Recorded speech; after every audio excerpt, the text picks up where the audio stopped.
We're live? Fantastic. Councillors, staff and members of the gallery, welcome to our ordinary meeting of council, Thursday the 25th of June 2026. A reminder that this meeting is being webcast, and to all those in attendance that you should refrain from making any defamatory statements, and also a reminder to the gallery that the use of a recording device is a breach of the Code of Meeting Practice. Ladies and gentlemen, if we could rise for our acknowledgement of country and our prayer. Thank you. Yass Valley Council recognises the Ngunnawal people, the traditional custodians of the land, water and sky, and we pay our respect to their elders, past, present and future emerging leaders. We extend our respect to other Aboriginal and Torres Strait Islander people who live in the Yass Valley local government area.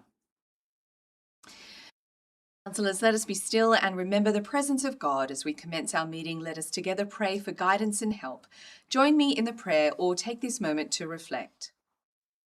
Almighty God, we ask your blessing upon this council. Direct and prosper our deliberations to the true welfare of Australia and the people of Yass Valley. Amen.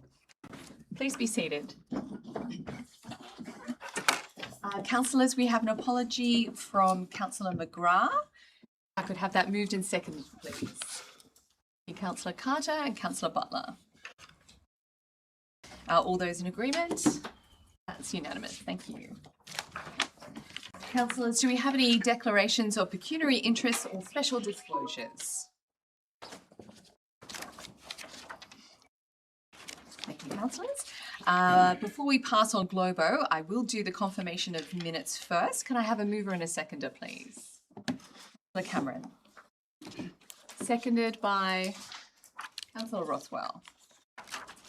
Councillor Cameron, any comments? First. Okay. Any further speakers for or against this motion? Madam Mayor, I think we may need to adjust the motion that we passed with regards to Code of Meeting Practice. It refers to Code of Meeting Practice consistent with 2021. I do believe it's 2022. That's something we need to amend. Okay.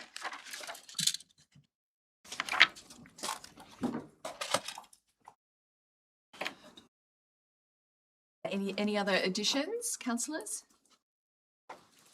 Right, let's put that to the vote. All those in favour? That's unanimous. Thank you, councillors. We now have the opportunity to pass in globo. If I could have a procedural motion to pass item 6.4, 6.5, 6.6, 6.10, 6.11 and 9.1. Councillors, if you intend to speak on any of those or are against any of those motions, we will put them out. I'd like to speak to 6.11. Okay. So, councillors, the items are 6.4, 6.5, 6.6, 6.10 and 9.1. Do I have a mover to pass those in globo? So moved, Councillor Cherry. Seconded, Councillor Burgess. Any comments or debate? We'll put that to the vote. All those in favour? Thank you, councillors.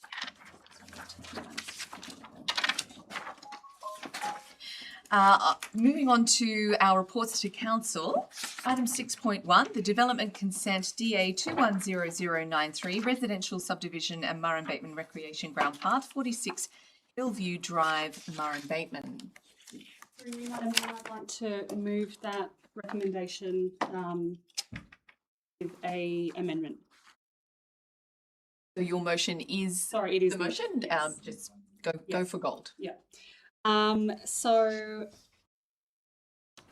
the 2.5 metre wide shared path required by conditions of development consent DA 210093 from the footbridge over Murrin Bateman Creek to the existing pedestrian gate at the Loop Road within the Murrin Bateman Recreational Ground be constructed between the existing horse arenas, areas 2 and 3. And point 2, the Chief Executive Officer is delegated to negotiate and determine the suitable risk mitigation measures to be installed by the developer associated with the path alignment, including but not limited to restricting public access during organised events. Thank you, Councillor Butler. And would the seconder like to speak to the motion? I'll second it. I have nothing further to say. Thank you, Councillor Rothwell. Do I have any speakers against the motion? Are we able to see the motion? Yeah, can we just get it now?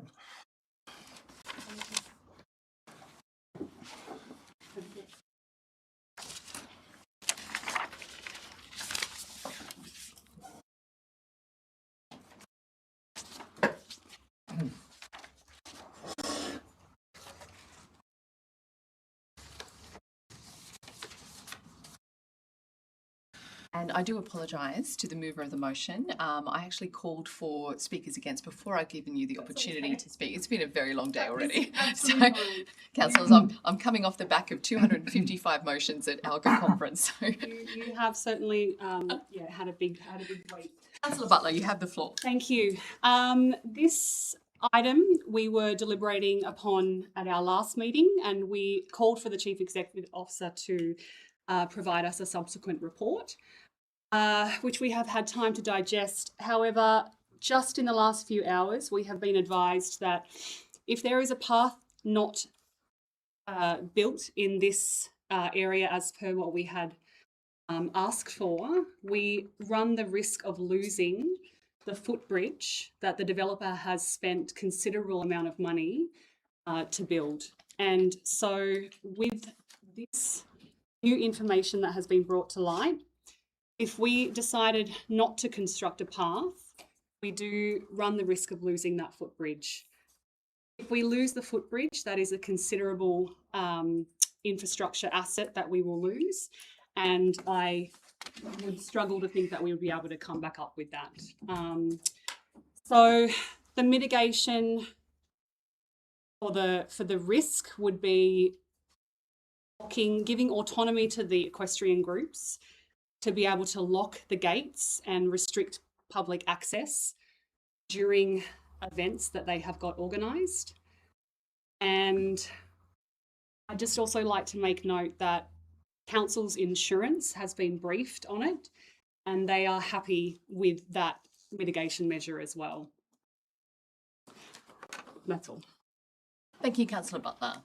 Councillor Rothwell, I'll now give you the opportunity, sorry. Okay. Any speakers against the motion? Question, Madam Mayor. Certainly. To the Director of Planning, if I may, through you, Madam Mayor. Director Neil, earlier in the day, obviously we had an email trail discussion that related to the recommendations that were brought to the public forum on Tuesday. It's something that I discussed with quite a number of people in this room.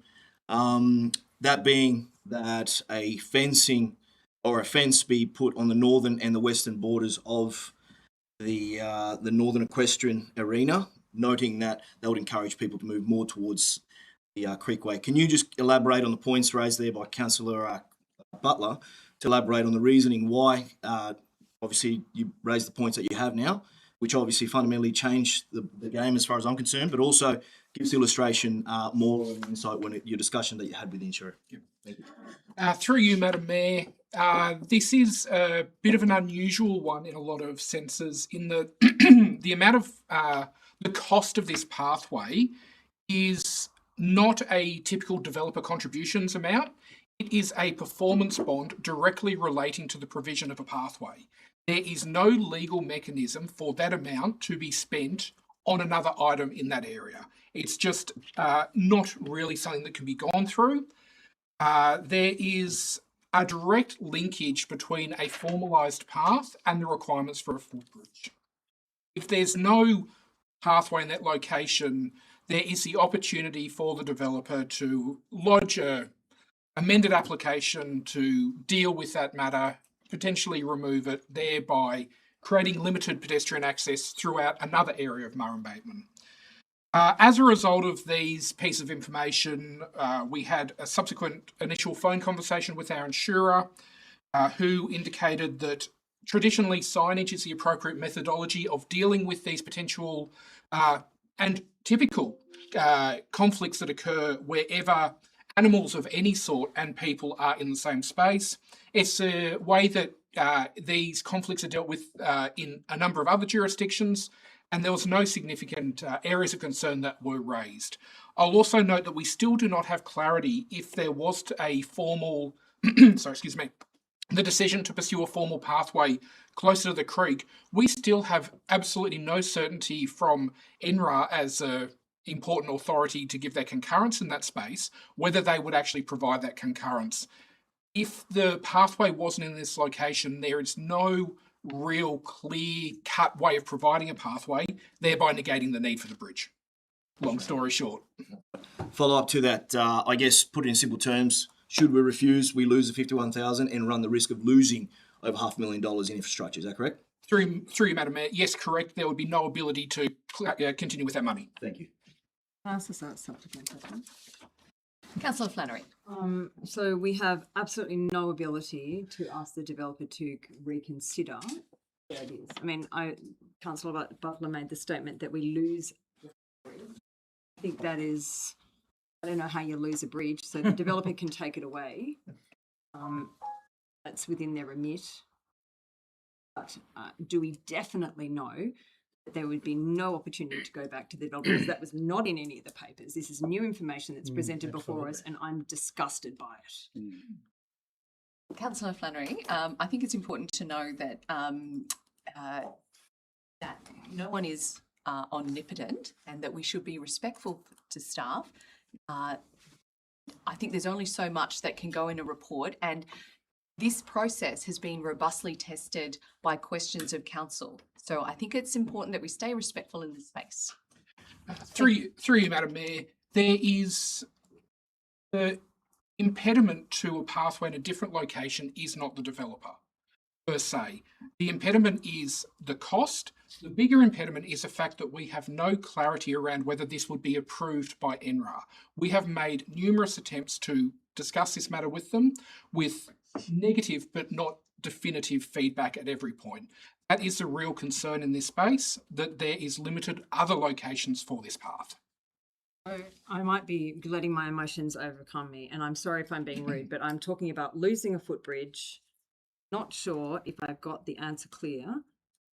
Do we definitively know the developer will rescind that money and that we are obliged? Do we definitively know that there is no chance it can be used for any other purpose, or have another discussion with them? Through you, Madam Mayor, this is not an amount of money that has been gifted for the Murrumbidgee community. This is a performance bond directly relating to the provision of a pathway. If the pathway is not provided in the area of the connecting the rec ground to the subdivision, we have no ability to retain that money. If I could just follow up through the CEO to the director, can I just clarify, if there is no longer a reason for a pathway, I assume that bridge that the developer has in good faith put down to enable them to do the pathway, I assume it's transportable and could be removed. Thank you, Madam Mayor.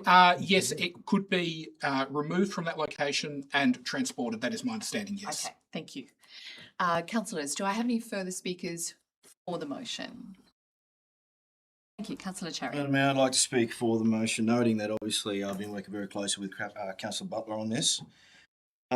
Originally, I pushed the motion to defer this into June, so I take a vested interest in this, obviously because of where I live. But I'll be very honest, I was quite reluctant to support this recommendation. The concerns raised at the public forum, and in particular by the Murrumbidgee Pony Club and the Murrumbidgee Adult Riding Club. They were very practical, considered and based on real operational experience at the Murrumbidgee Rec Grounds. Upon reflection and after a significant amount of effort by staff and councillors to test and assess whether those recommendations could be accommodated within the parameters of the development approval, I am now prepared to support this recommendation. Let's be very, very clear. That effort has included looking at whether the existing developer contribution could be applied differently, whether fencing and containment could be prioritised, whether an alternative creekside and stage access solution could be progressed. As we've just heard from the Director himself, that is not really an option for us. I remain of the view that the recommendations from the Pony Club and the Adult Riding Club have very strong merit, particularly in relation to fencing, containment and the longer-term management of the Northern Equestrian Precinct. I do not dismiss the concerns about horses moving outside the arenas, young mothers with prams, cyclists, dog walkers or public liability. However, I also accept the planning advice that refusal of the pathway may place the pedestrian footbridge at risk and undermine the original intent of the amendment to the conditions of approval. That intent remains very important for safe access from Sunningdale into the Murrumbateman village. It also highlights the lack of footpath connectivity across the entirety of Murrumbateman.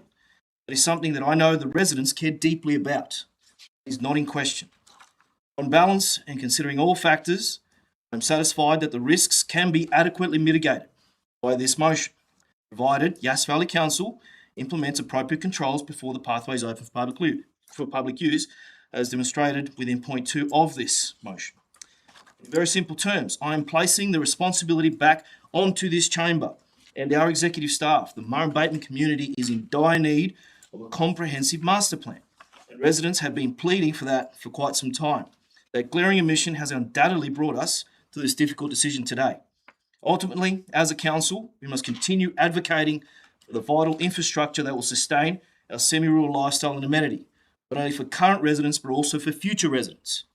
My fellow councillors, I support establishing the proposed pedestrian connection, but I equally implore us as a council to diligently manage any additional risks and pursue every funding opportunity for fencing and longer-term improvements to the northern equestrian precinct of the Murrumbateman Rec Grounds. Thank you, Madam Mayor. Thank you, Councillor Cherry. Do I have any further speakers against the motion? Can I ask a question, sir? With Councillor Flannery's grace? Yes. I've heard, so my question is ultimately, I've heard risk mitigation, I've heard signs, and I've heard locked gates. Through you, Madam Mayor, to the Chief Executive Officer who's going to negotiate this, is there any other risk mitigation strategies that we would be considering in this particular moment? I'll pass this one to Director Neil.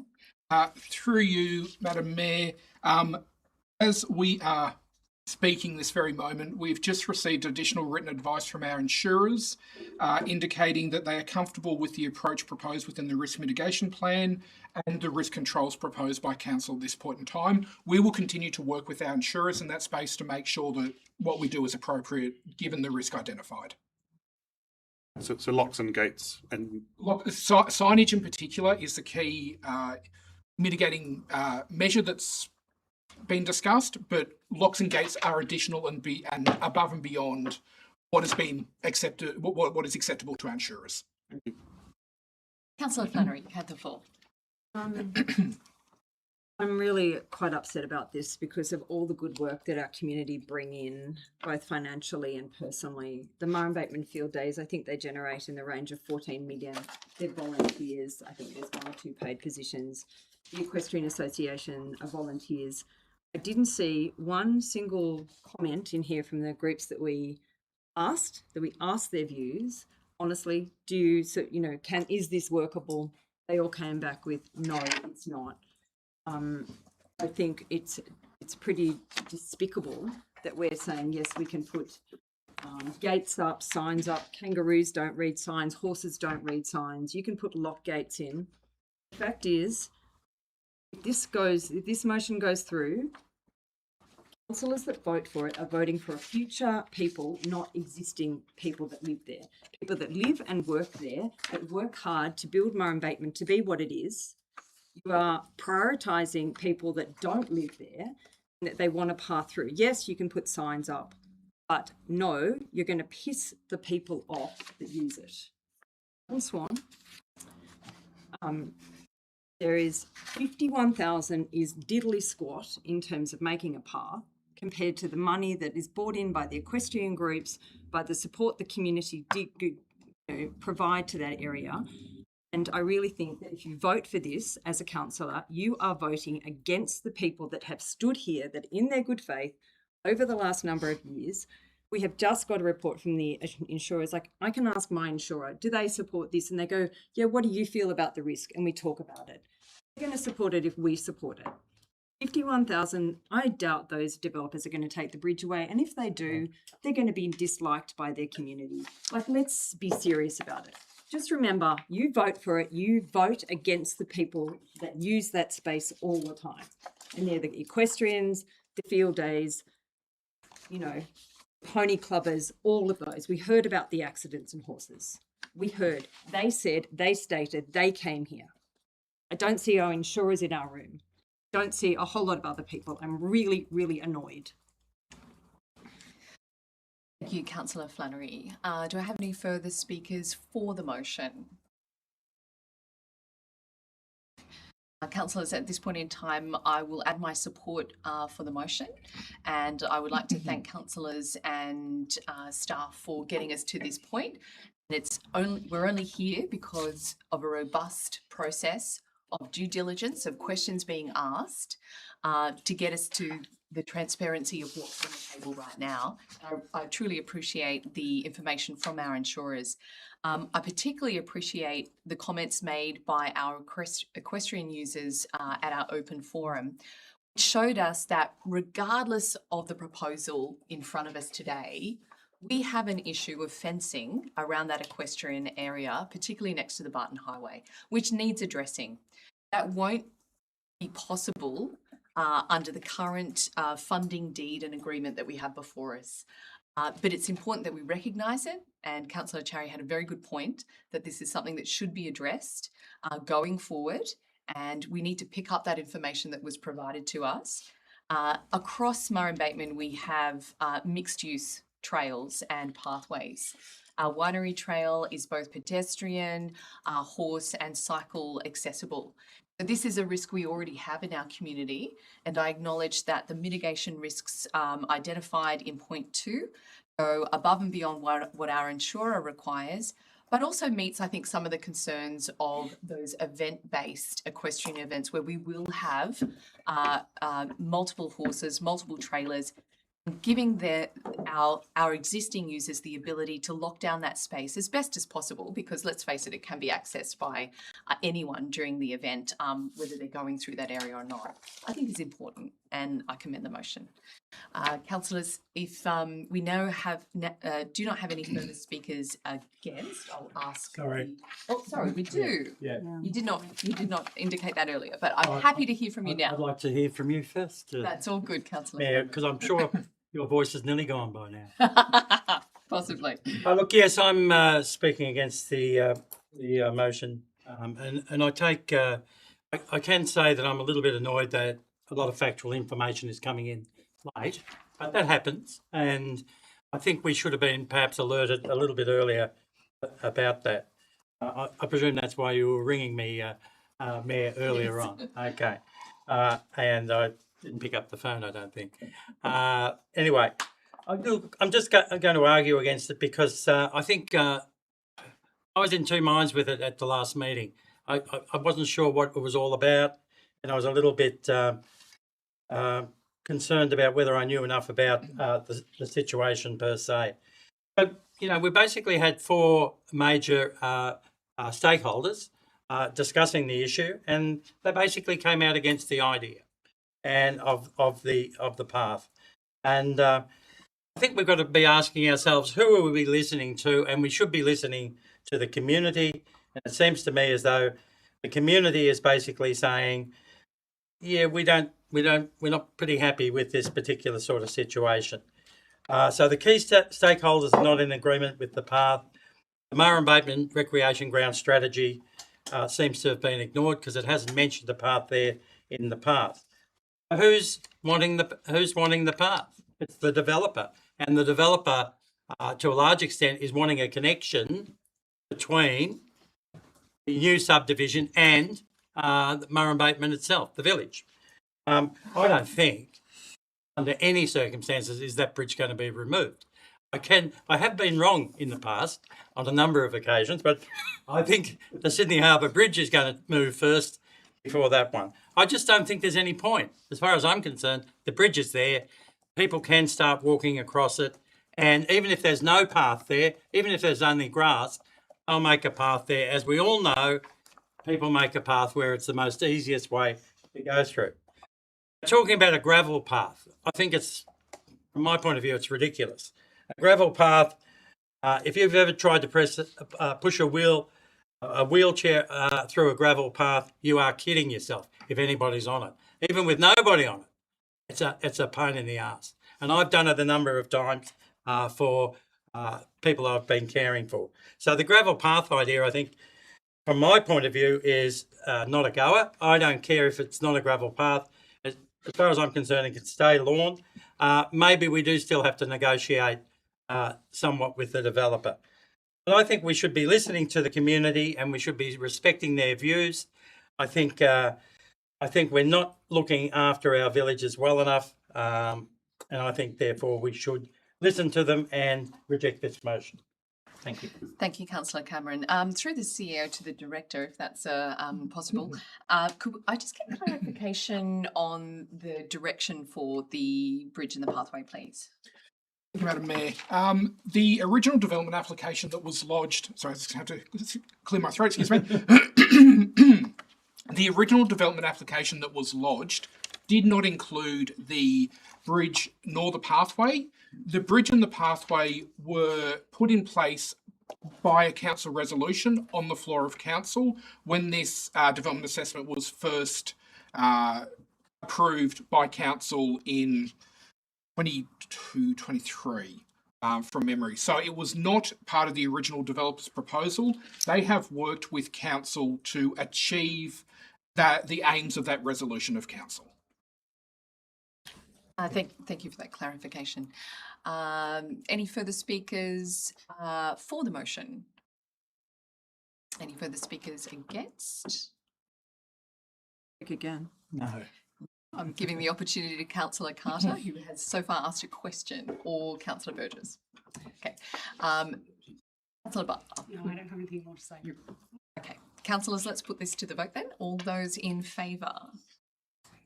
That's Councillors Carter, Cherry, Jones, Burgess, Butler and Rothwell.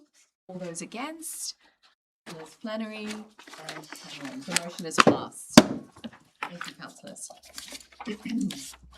Moving on to item 6.2, the development application DA 260044, the freestanding electronic advertising sign, 54 Ridge Road, Federal Highway, Lake George. Let me just go up to that. Just noting that Councillor Flannery has left. Councillors, we have a recommendation before us. Do I have a mover for this motion? I'm happy to move. Thank you, Councillor Butler. Seconded, Councillor Cherry. Councillor Butler, you have the floor if you wish. Thank you. I will be supporting the recommendation to refuse this one, but I do want to acknowledge the proponent and wish them well in their entrepreneurial endeavours. But the facts of this report are clear. Transport for New South Wales and Council's own engineering and road safety teams independently reached the same conclusion. This location is not appropriate. The sign fails the New South Wales Transport Corridor Advertising and Signage Guidelines on multiple grounds, at an intersection with a documented accident history. The applicant has disputed those concerns, but has not provided any professional road safety analysis to back that up. This is also likely the first of many such applications in our valley, as we can see in an upcoming item 6.3. So getting this precedent right matters, so I support the recommendation to refuse. Thank you, Councillor Butler. Councillor Cherry. No comment, thank you. Do I have any further speakers for and against this motion? Let's put it to the vote. All those in favour of the refusal? Yep, that's unanimous. Thank you. Moving on to item 6.3, the development application DA 260092 for another freestanding electronic advertising sign at 33 Spring Range Road, Barton Highway, Spring Range. We have a recommendation in the business paper before us to refuse. Councillors, do I have a mover for this motion? Thank you, Councillor Butler. Seconded, Councillor Roth. Through you, Mayor. I was not going to speak on this one, but I didn't want to be seen to be lumping them in together because they are two separate applications. So I'm again supporting the recommendation to refuse this and wish the proponents well on their entrepreneurial endeavours. But the case here, if anything, is stronger than the previous item. Transport for New South Wales has declared the Yass Valley a special focus LGA due to the 8 fatal crashes in 23 alone on the Barton Highway. This is documented, declared situation on this specific road. Adding an electronic sign, double-sided, visible both directions at a decision-making point is just not appropriate. As with item 6.2, the proposal fails the New South Wales Transport Corridor Guidelines and the applicant hasn't provided professional road safety analysis. And so I support the recommendation to refuse. Thank you, Councillor Butler. Do I have any further, Councillor Rothwell, you're the seconder. Any further speakers for or against this motion? Councillor Cameron. A question to the Director of Planning and Environment. Comment was made to me by one of the proponents saying that the local government was sort of not targeted, but it felt appropriate to put these signs up because our DCP is well overdue to be looked at. Has a DCP or, sorry. DCP, I meant to say. Sorry. LEP? No, DCP, I meant to say. Okay. Sorry, somehow I got Carry on, Councillor Cameron. Thank you. And it's overdue. Anyway, there was something in there that that unlike other LGAs, that it allowed this sort of signage on rural land, which isn't the case in many other LGAs. Is that the case or not? Through you, Madam Mayor. You'll be pleased to know that in this coming financial year's operational plan, we have identified the review of the DCP as a item that we'll be addressing. So that is, your comments are noted. All right, thank you. But I can't speak for every control in the state. Yeah. The approach taken for illuminated signage was not really covered in the DCP as it was not anticipated. So it is definitely something that we should be looking at in line with what other adjoining LGAs are doing. Yeah. I will note that the identical application from the same proponent is currently with Queanbeyan and Palerang Regional Council for assessment, and they are eagerly watching the outcomes of tonight's meeting as an indication of what a regional approach might look like. Okay, thank you. That's a question. Councillor Carter, question. I'll ask the question. So, what's made of the fact that it sits within this 248 metre buffer zone? I walked the area this morning, through you, Madam Mayor, to the Director of Planning and Environment. There is scope that it would be positioned potentially over 350 metres away from that. Would that substantially change the recommendation from the council? Through you, Madam Mayor, I'd need to look at the details specifically. However, if there were amendments made that address some of these concerns, the applicant would be very much entitled to lodge a request to review the determination, which we could then look at those elements and do a reassessment based on that new information.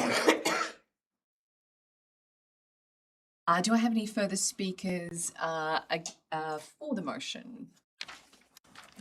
Yes, Councillor Cherry. Very quickly, Madam Mayor. Look, I'd like to speak for the refusal. However, I'd like to acknowledge the applicant, Mr. James Scores, who spoke to us here on Tuesday, and he also followed up with a very detailed email. Mr. Course presented quite a few concessions there in his email. I'm not sure if the staff were included in that, but look, just for general wider knowledge, may I read verbatim. So he says, pending approval, the sign could be subject to the following conditions: minimum 300 setback, the U-turn location on the highway, operation in accordance with the attached content and brightness conditions, council to maintain a 1 in 10 share of one display face. And when I say I immediately thought of Councillor Rothwell, but let's not go there. All jokes aside, 75% of content over a 12-month period has come from business who operate from the Yass Valley Council. He followed up with a phone call, and I spoke to him for about 15-20 minutes, and I said to him, look, it'd be very useful to present that, and which he did obviously on Tuesday night. But I guess what I really wanted to acknowledge is the willingness for him to work within the community. However, the sticking point for me was always going to be the safety consideration in broader context, because as you can probably remember, Madam Mayor, I asked him very specifically the question, was he aware of all the lobbying and advocacy being conducted by yourself and the staff and other members of the chamber with regards to road safety to Transport for New South Wales? I feel, as it stands, this current application merits a refusal because I don't believe it sets that standard. It is inconsistent with the current advocacy. So hence why I support the motion put forward before us. Thank you. Thank you, Councillor Cherry. Do I have any speakers against the motion? Have any further speakers for the motion? I'll speak briefly. I probably was going to foreshadow a particular motion because I think there is some scope here for considering those conditions that have been suggested, in fact, by the proponent themselves. However, I won't raise that now because I think there is an avenue available to the proponent to return to us with an updated and corrected approach to this. I do think the principal concern in my mind is the space within the U-turn zone, and particularly at the 100 kilometres an hour. I think Transport for New South Wales is very clear about their safety parameters in that space. There is sufficient capacity there, I think, for this to be reconsidered within the broader light of that. So on this basis, I will vote against this, vote for this motion as it stands, but I would expect it to return to us with broader and better considerations of those safety questions. Thank you, Councillor Carter. Do I have any further speakers against the motion? The speakers for the motion? Councillors, I'll just note that in the Barton Highway business case study that was done, which is part of the advocacy work of multi-generations of this council that we've taken forward, it's noted that in a 5-year period that there were 105 crashes recorded on the Barton Highway, 3 of those fatalities in that span of time, 91 injured, 17 of those crashes were on the dual carriageway and 88 crashes in the single carriageway, and that we were overrepresented by 59% of casualty crashes, or around 0.3% of casualty crashes per kilometre per year, which is more than double the average rate for similarly classed roads. Putting it simple, the Barton Highway is no place to take your eyes off the road even for a millisecond. So I'm very concerned about anything that would take our drivers' attention away. We also know that our area is significantly overrepresented for fatigue crashes as well. So I'm deeply worried about anything that distracts our drivers, but I commend the entrepreneurial venture that the young lad who presented to us, and I encourage him to channel that into another avenue. And I don't think that we're in any way going to say no to billboards that aren't illuminated or can flash every 30 seconds something different. But this one seems a bridge too far. Councillors, I'll now ask you a question, Madam Mayor. Flannery. Just with respect to your statistics, I'm a bit interested in the single lane where crashes were reported in that report. They'd be close to the area that we 6 months ago approved DA for a service centre for flashing signs. Like, I'm just a bit interested in how in this instance you're using the statistics to not support flashing signs, but in a previous vote you used those statistics to support it. Kind of interesting to me. So, Councillor Flannery, I do believe that there was not a flashing sign in that instance. We also had support from TF in New South Wales on the road approach to that. And in this instance, we have no support from TF in New South Wales for this Sorry, my project. question was specifically when you were reporting the crashes on the Barton Highway from the report that you were referencing on the single lanes of highway. I assume that some of those occurred where we have recently. I didn't support it. Voted for a service centre. So I just was wondering if that report sort of detailed that point because you were referring to it as a thing of not to support this. Councillor Flannery, I will take it on notice to get back to you with whether or not the business case actually details down to that fine-tuned section. Thank you. Councillor Butler. Thank you. Councillors, let's put that to the vote. All those in favour of the motion before us? That's unanimous. Thank you, councillors.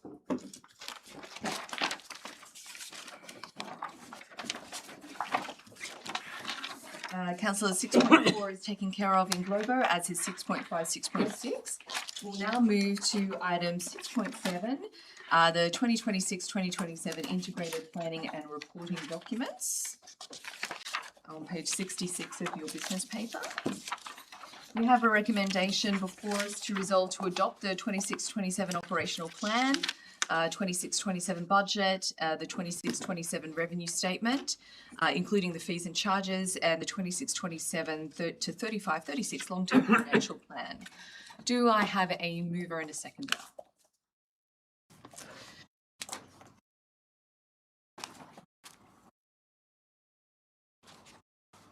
Crickets.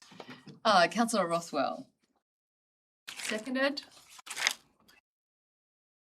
Seconded from the chair. Councillor Rothwell. All good?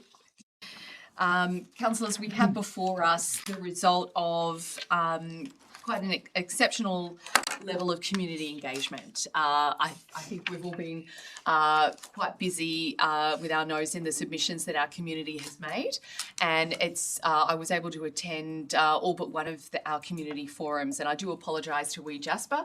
I hit a wall of flu and couldn't make it out to them. What I saw, councillors, was a community invested in their areas and wanting to see what council has planned for their areas. I think it was for the most part, a very robust discussion and civil discussion between our community members and council. I think there's a lot of work for us to do to continue on our financial roadmap. But I just want to commend the work so far by our staff and the community's engagement to date. I'd also, if I could just throw to our CEO to detail some of the items. Thank you, Madam Mayor, and through you, I'd just like to take the opportunity to, I suppose, inform council and the community on a couple of matters that was raised in the public forum. So I'll address the first one being the Business Chamber's submission, and then I'll refer to Director of Infrastructure and Assets, Nathan Cook. First off, I'd like to thank Yass Valley Business Chamber for their submission and for taking the time to address council on Tuesday night during the public forum. During that public forum, Mr. Burgess, who was a representative of Yass Valley Business Chamber, has raised a number of points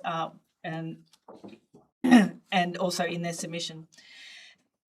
There was a concern raised that council had not addressed the points raised in the Business Chamber's submission, and I'd like to advise that the response schedule is thematic, that is published in attachment 1 and focused on matters of most interest to the broader community. It should also be noted that on page 67 of the business paper, it is expressly stated that council will respond directly to each submitter. This will occur post this meeting, as it's important that our response is consistent with whatever the resolution of council is on the IPNR document. I would also like to draw attention to council's response schedule in attachment 1, which addresses two dominant issues raised by the Business Chamber, being a request for Parkwood and a sustainable growth model to be included in the long-term financial plan. The rationale for not including these requests are that the Parkwood development has not been included in the long-term financial plan modelling, primarily because the decision on whether Parkwood remains in New South Wales is still under consideration by the New South Wales Government. And of course, the ACT Government has confirmed their preference is for a border realignment, with Parkwood becoming part of the ACT. Council is not the ultimate decision maker on this matter, and therefore it is not within the control of this decision. And whilst the land has been rezoned to residential, the developer is currently financing the overall master planning of the site, including assuring provisions of all relevant services. As such, no development application for the development of this land has been lodged with council. In terms of sustainable growth, the growth of land sales forecasted in the long-term financial plan is based on common planning assumptions prepared by New South Wales DPHI for Yass Valley and previous year's new lot sales. Council does not look at each individual subdivision when determining growth. Importantly, to forecast new lot sales on an undeveloped land parcel may create a false perception that council would grant approval on subdivisions before they have been put to council for assessment. I would also like to take the opportunity to assure the Business Chamber that sufficient time and effort were exerted by council staff to properly consider, action and respond to each submission. And I would say that as submissions were received through the 28-day public exhibition period, they are periodically sent to the subject matter expert and reviewed by the executive made comment on and what action should take place in terms of adjustments into the IPNR documents. The executive team did review all submissions and many of us worked over the weekend. At my request, all essential meetings were conducted by the exec and finance team were removed from that period, making it that our primarily focus was on the submissions, and we put nearly 100% of our effort during that time on addressing those submissions. I'd like to hand over to Director Nathan Cook to reference the Capital Works Program for roads. Thank you, Geraldine. And through you, Madam Mayor.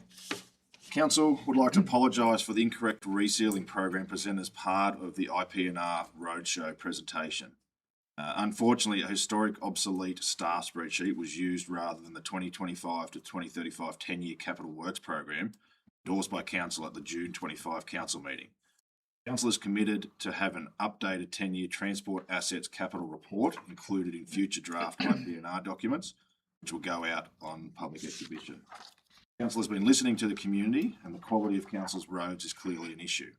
Whilst Council is unable to address the needs of the entire community regarding the road quality, primarily due to financial constraints, Council has engaged NTRO, the National Transport Research Organisation, to undertake a roads review to identify any efficiencies and improvement in maintenance practices.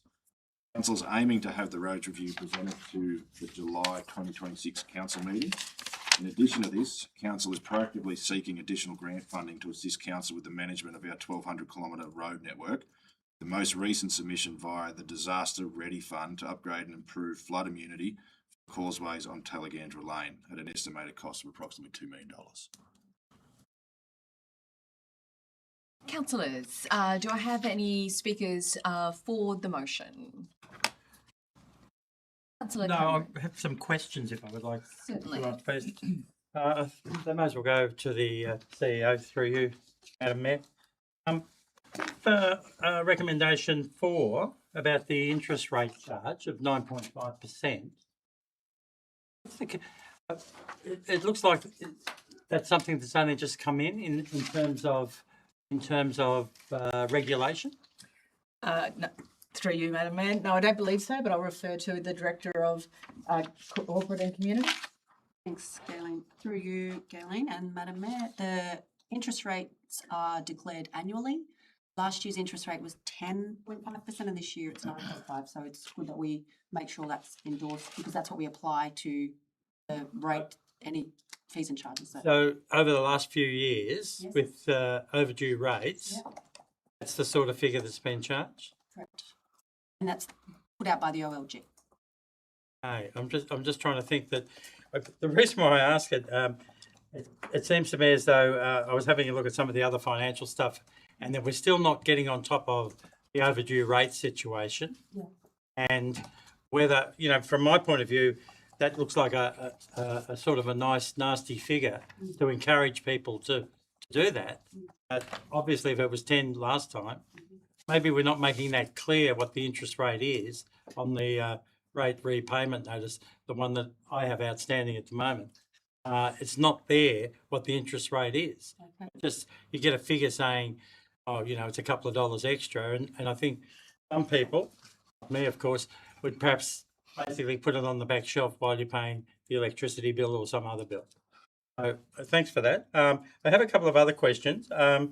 Just on page 70 of the document, there's a couple of points made. Okay, the increased revenue in the water fund diverting funds back into the general funds. Could we get an explanation, please? Whoever wants to. Yep. Better? Yep.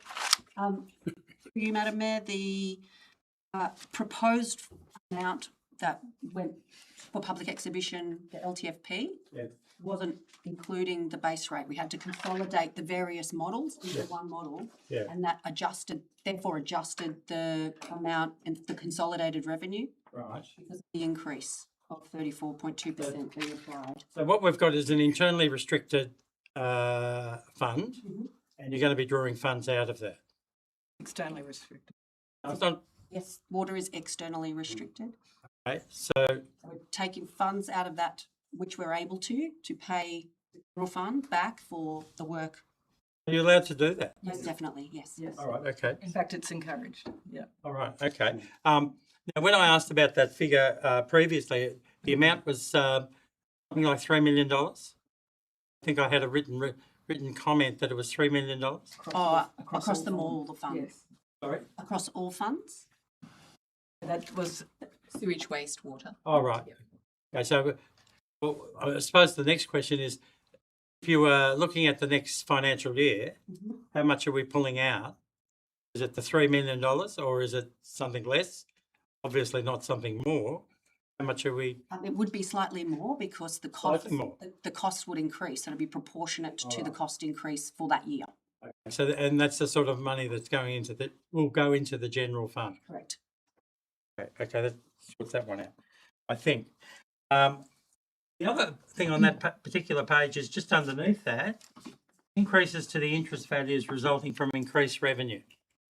The from my point of view, looking at the investments over the last 3 months, they've gone down $4 million from the investments being sort of not turned over, from 28 down to 24.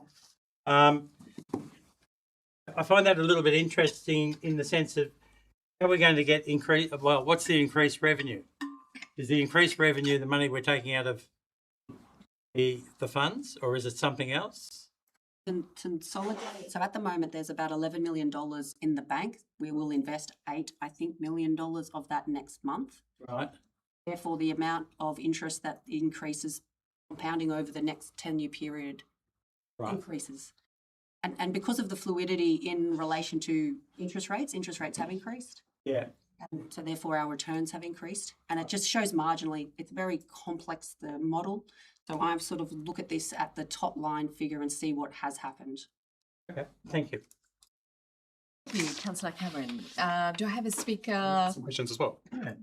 Be my guest, Councillor Cameron. Follow me in. One of the questions is on the back of Councillor Cameron's very helpful questions. That model for, sorry, it's probably to yourself, Director. I can't read your title from here, so over that way. Very early on in council, we asked for a report to be done in and around how we would cost that recovery process from funds to the general fund. I've not actually seen that report presented back to council. And so what's the cost allocation model that we're using to recoup funds from our externally restricted funds back to the general account? It's a really important accounting process. It's very normal, and it is, of course, expected, but it does need a proper allocation model. And so I was expecting that to come back to council. So I'm surprised that we're talking about that without seeing that actual report being presented. And this goes back to work we started in 2024. So it's good to see if that report has been completed, and it would be great to get it back to council.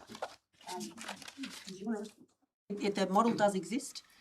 We engage Morrison Law Advisory to help build a model and sense check it. I can circulate that. We did do a presentation at a workshop. I can't recall if you were there.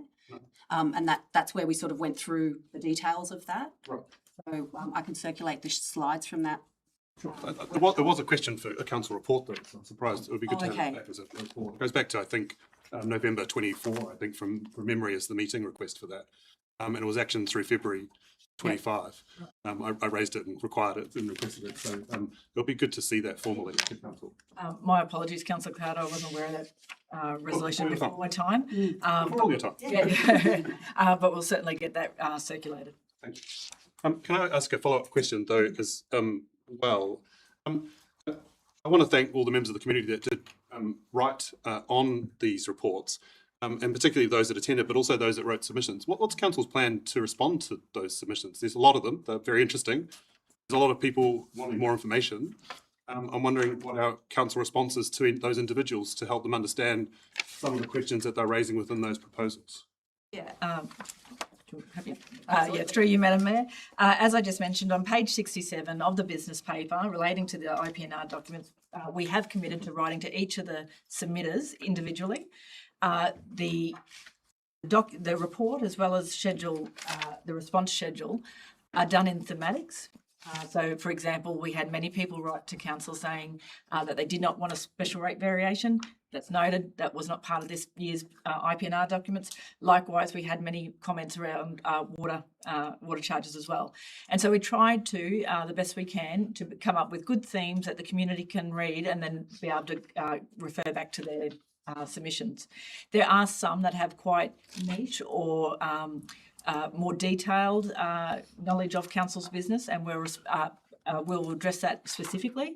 But every single person will receive a letter from council with either the schedule attached or a more detailed, nuanced response to their submission. I would say we couldn't do that before the meeting. We need to know what the resolution is before we write back to people individually. Councillor Charry. Madam Mayor, thank you. Please, I've just got a couple of questions, a qualifying comment if I may.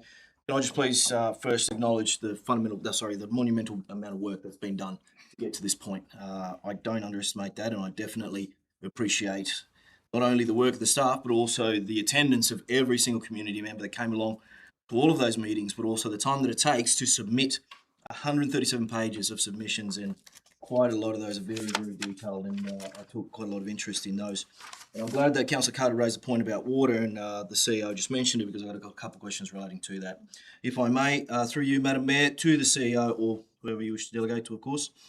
Given the proposed 34% increase to water fees and charges included in the documents, the integrated water cycle management strategy not being completed until December this year, and the upgraded Yass water treatment plant not being expected to be operational until late 2028, could the CEO or her staff advise whether Yass Valley Council has any lawful pathway to phase in the proposed increase over 2 financial years without compromising the Water Fund's statutory compliance or Yass Valley Council's long-term financial sustainability?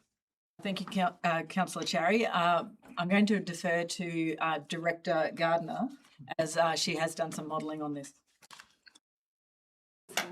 Through you, Madam Mayor, the proposed increase of 34.2%, which includes the CPI for this year, gets us to a position swiftly at the least amount possible. If we extend that for a longer period of time, it has to be a higher amount because of the compounding effect of the interest and the getting the deficits right. I did quickly this afternoon do some modelling on a 2-year implementation, allowing for the additional work that's happening at the end of the year, with a 20% plus CPI this year and 14.2% plus CPI next year, and CPI we've got figured in as 2.8%. That kind of gets us to the same point, but it means a 41.2% overall increase. Copy. So I guess referring back to the original SRV discussion that we had last year, this is exactly the same scenario where if we spread it out over a number of years, we are compounding that interest, and therefore we are essentially going to pay more over the long term. Is that what you're telling us? Thank you. I did have a subsequent question to that, but you've already answered it in that. And I'd really appreciate the comments from Director Cook addressing the Sutton issue, because obviously that is something that was addressed at the public forum. And I note that you did mention the upcoming or the concurrent road services review currently being conducted. Through you, Madam Mayor, for the CEO or the Director, what assurances can Yass Valley Council give the Yass Valley community that the upcoming independent road services review will critically assess Council's current road prioritisation methodology, including traffic data, road conditions, safety risk and community feedback, rather than simply assuming that the existing model remains fit for purpose? Thank you, Councillor Carey. And through you, Madam Mayor, I'd like to defer to Director Cook on this one. Through you, Madam Mayor. So Council has engaged the National Transport Research Organisation, or NTRO, to undertake an independent review to validate and benchmark current practices undertaken by Yass Valley Council in relation to our road construction and road maintenance operations. The scope of works that NTRO have been provided includes review of Council's prioritisation processes, including the storage of inventory and data collection, an assessment of Council's decision-making processes leading to works being undertaken for both construction and maintenance activities, review of Council's current plant availability and practices for unsealed and sealed road maintenance activities, assessment of the decision-making processes leading to works being undertaken by in-house or external resources, and an assessment of the current suite of specifications being utilised by Yass Council in design, construction and maintenance against best industry practice. It is Council's intention to have full transparency on the roads review, with NRTO requested to present their findings at the public forum and be available to answer questions on this item during the formal July Council meeting. Appreciate it. Thank you, Director Cook. Follow-up question to that, Madam Mayor. I guess the crux of the issue that was raised on Tuesday at public forum addresses the fact that Sutton was briefed incorrect information, if you addressed that already. So I guess my line of thinking is, are we as a council compelled to go back to what was originally briefed, or can we go into the next financial year voting on this motion, and are we then able to receive the report from the independent organisation and then implement the recommendations based upon the analysis? Yeah, through you, Madam Mayor. Yes. So I spent 2 days with the National Transport Research Organisation, travelling many roads of Yass Valley, good, bad, and everything in between. It was very enlightening, for me to be able to spend that time. But I think it was necessary given the amount of feedback that we get from community in relation to our roads. So both the Director of Infrastructure and myself have spent an incredible amount of time with the organisation to provide them with the information we have. I will stress that this is a technical review. This is very much looking at what we do, how we assess it, and then the technical measures of the work that we do. But by approving the endorsed capital works program from last year is what we're still producing. But at any time, council has the right to make a resolution to the opposite. And just very quickly, if I may, Madam Mayor, address that question, obviously to the CEO, noting that I've submitted some questions and notes for the July meeting pending the results of that. It'll be really wonderful, I guess I'm making a statement more than a question, to understand the inner workings of methodology, the prioritisation and the rationale that is being used, because I hear that every single time that I speak to any resident from Sutton and Gundaroo in particular is, why is this being done this way and this not being done that way? Because that is a very contentious issue, and that's something that we owe our community to answer back on and really action on their behalf. Thank you. Absolutely, and I think it's really important that we allow NTRO to be able to be available for councillors to ask those questions and give our community assurance. If there's recommendations for improvement, absolutely we will go there, and that will be a good thing for our community. Likewise, any sort of validation of the work we're doing will also be find out as well. Councillor Flannery, question or speaking for and against? Probably a bit of both. I'll decide as I go along. Okay. So just through you, Madam Mayor, with Peter Will's titles, I'm just interested in the cost of water. In the business papers, it had that cost council $34 a week, $32 a week for connections.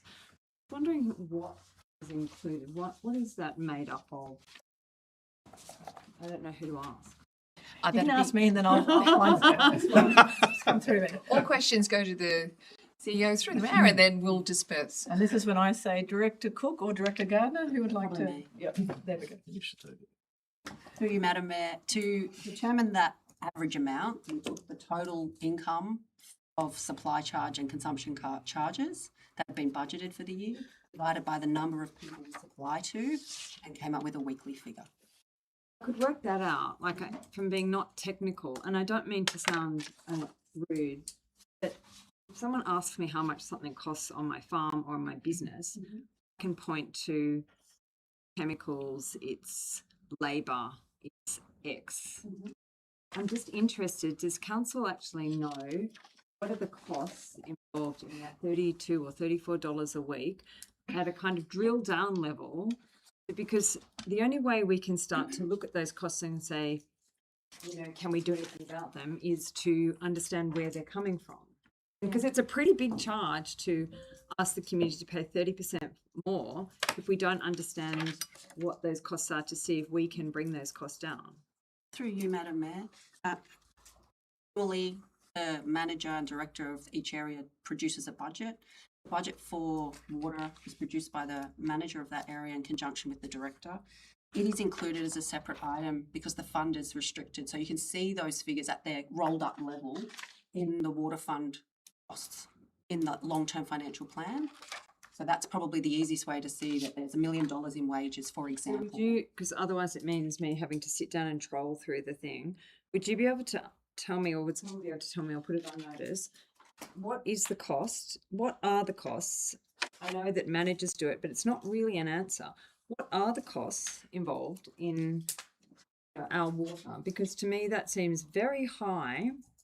I think it was reported as one of the highest in the state. And so I'm just wondering, do we need extra chemicals? We still have fluoride. Have we had that discussion? Is it because we have no vegetation on one side and lots of dust falls in there? Is it because we don't fence off the weir? I don't know. What are the costs? We have sheep in there. One of the significant sheep in costs there. we've identified is the addition of the ETs that we've added, but we haven't built the houses. So we have additional connections that are available or on, which cost money to implement the infrastructure. It's not telling me a really basic question. Yep, Cess, I'm you'd just looking up be there. able to answer this on your farm. What are Director- the costs in running your farm? What are the costs in getting our bills? I'll jump in through you, Madam Mayor. So there's staff, facilities, maintenance costs, chemical costs, plant, I know maintenance that's of all what of they our all pods. are. I'm Councillor really Flannery, interested just- in what the highest costs are. Like what are the big costs? Is it wages or what is it? Generally, your staff and your plant and the running of the water treatment plant itself and all the pumps and pipes, electricity costs. It all rolls into one big Have we overall got number. that solar we need on to- some of it? Some areas, yes. So for the next meeting, could we have a look at some of the costs involved in that, or is there a way that can be circulated? Because I'm really interested that we know, is there a way that we can sort of examine a part of it and see if there are efficiencies to be made? I've got more questions and then I'll come up with our. Through you, Madam Mayor, that's pretty well what the IWCM document is going to do for us, which is due to be delivered to us in December. So it'll go through a full review of the cost of our water, how much it costs for us to treat it and supply it. But there is no reason why we can't provide you with a breakdown of that overall number of what it's broken down into based on staff and plant and machinery and everything else. Because if we're asking the community to, to suck it up and take on an increased cost, I'm really uncomfortable unless I know what the costs are and how we might be working as a council to reduce those. Do I have to sit down and stand up again, or can I ask another question? Because Councillor Chari asked about 3 or 4. No one's asking you to sit down, Councillor Flannery. Okay, I'm going to jump into the detail a little bit because I think it's important that when we look at the operational plan, which is well prepared and everything and has lots of things to, I'm really interested that the outcomes are all very bureaucratic. Like I'm just going to use this one. Like we vote for the mayor in September. Or we have a disability group or something. Don't have an outcome about paths, number of kilometres of roads fixed. We don't have tangible things to say. There's disability groups. I'll just sit down because staff are allowed to sit down and look at their notes and councillors aren't, and that's really hard because otherwise I have to hold my computer up like that. So I'm just going to sit down for a second while I'm doing this and just go to the points. Give me while I log back on.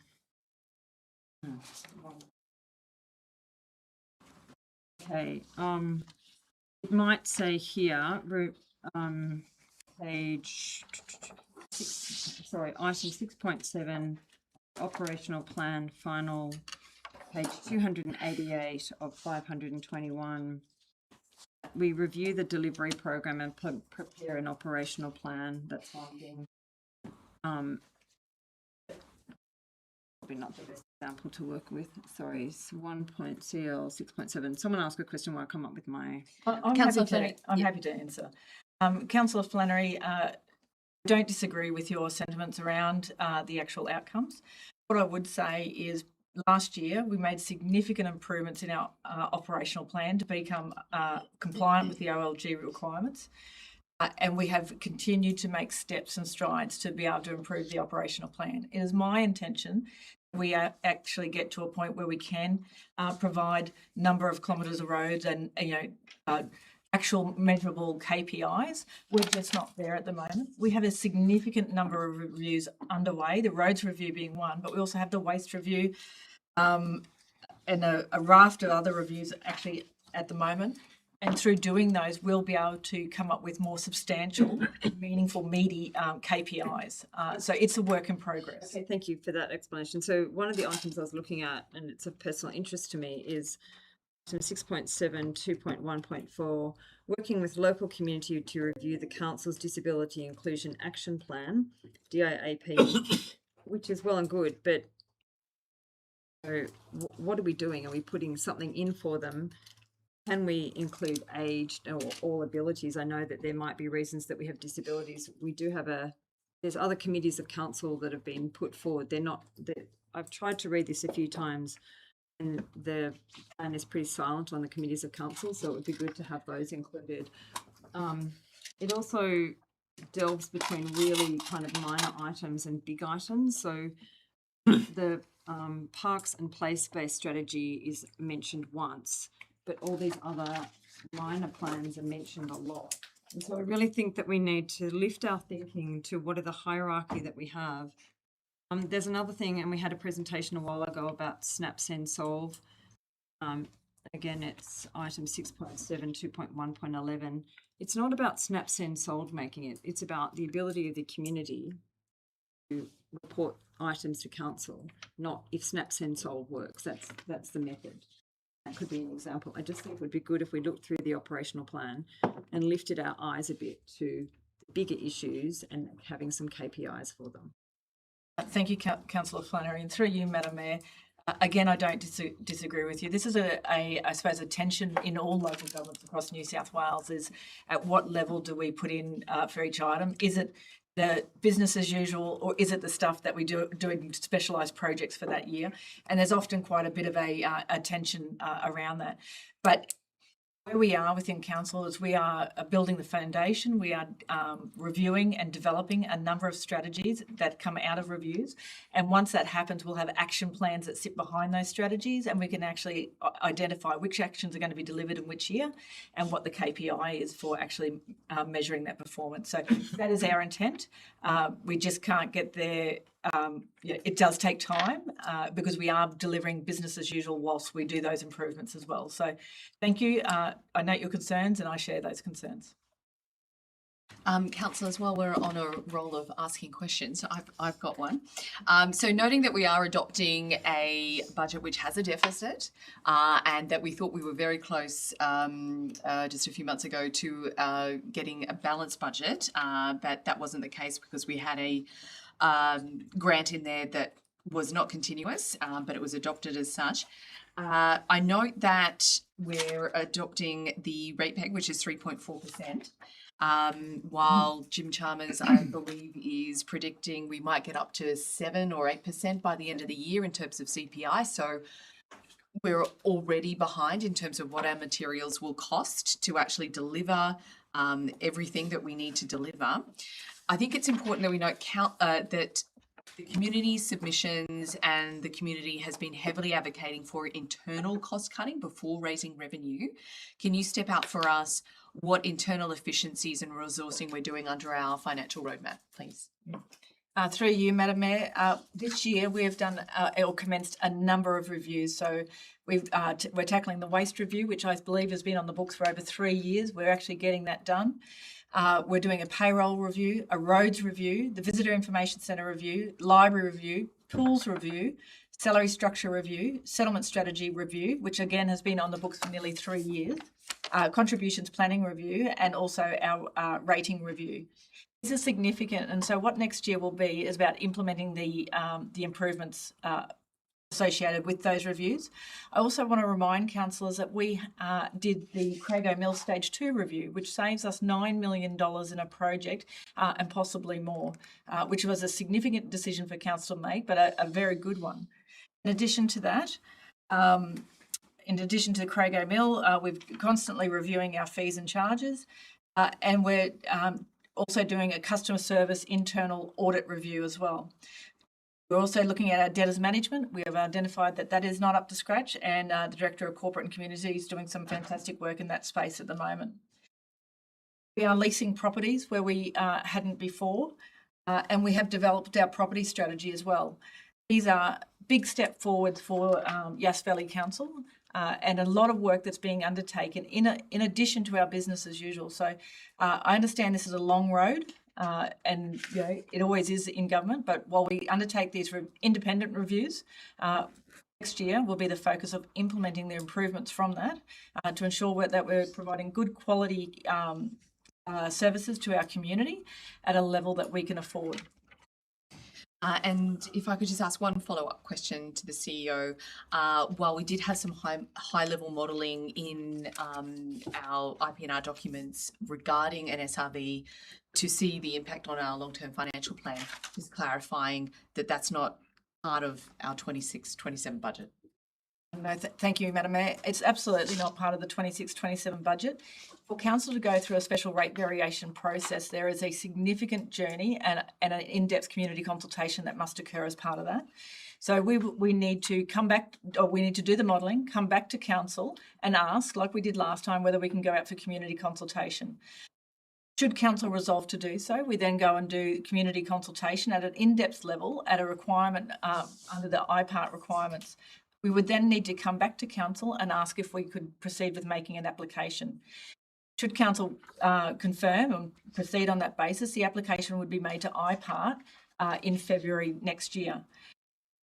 IPART has the opportunity to make one of three decisions, and that is to approve the SRV, to reject the SRV application, or to do a part approval of an SRV. So in some, they have, for example, awarded 2 out of the 3 years or something, a variation thereof.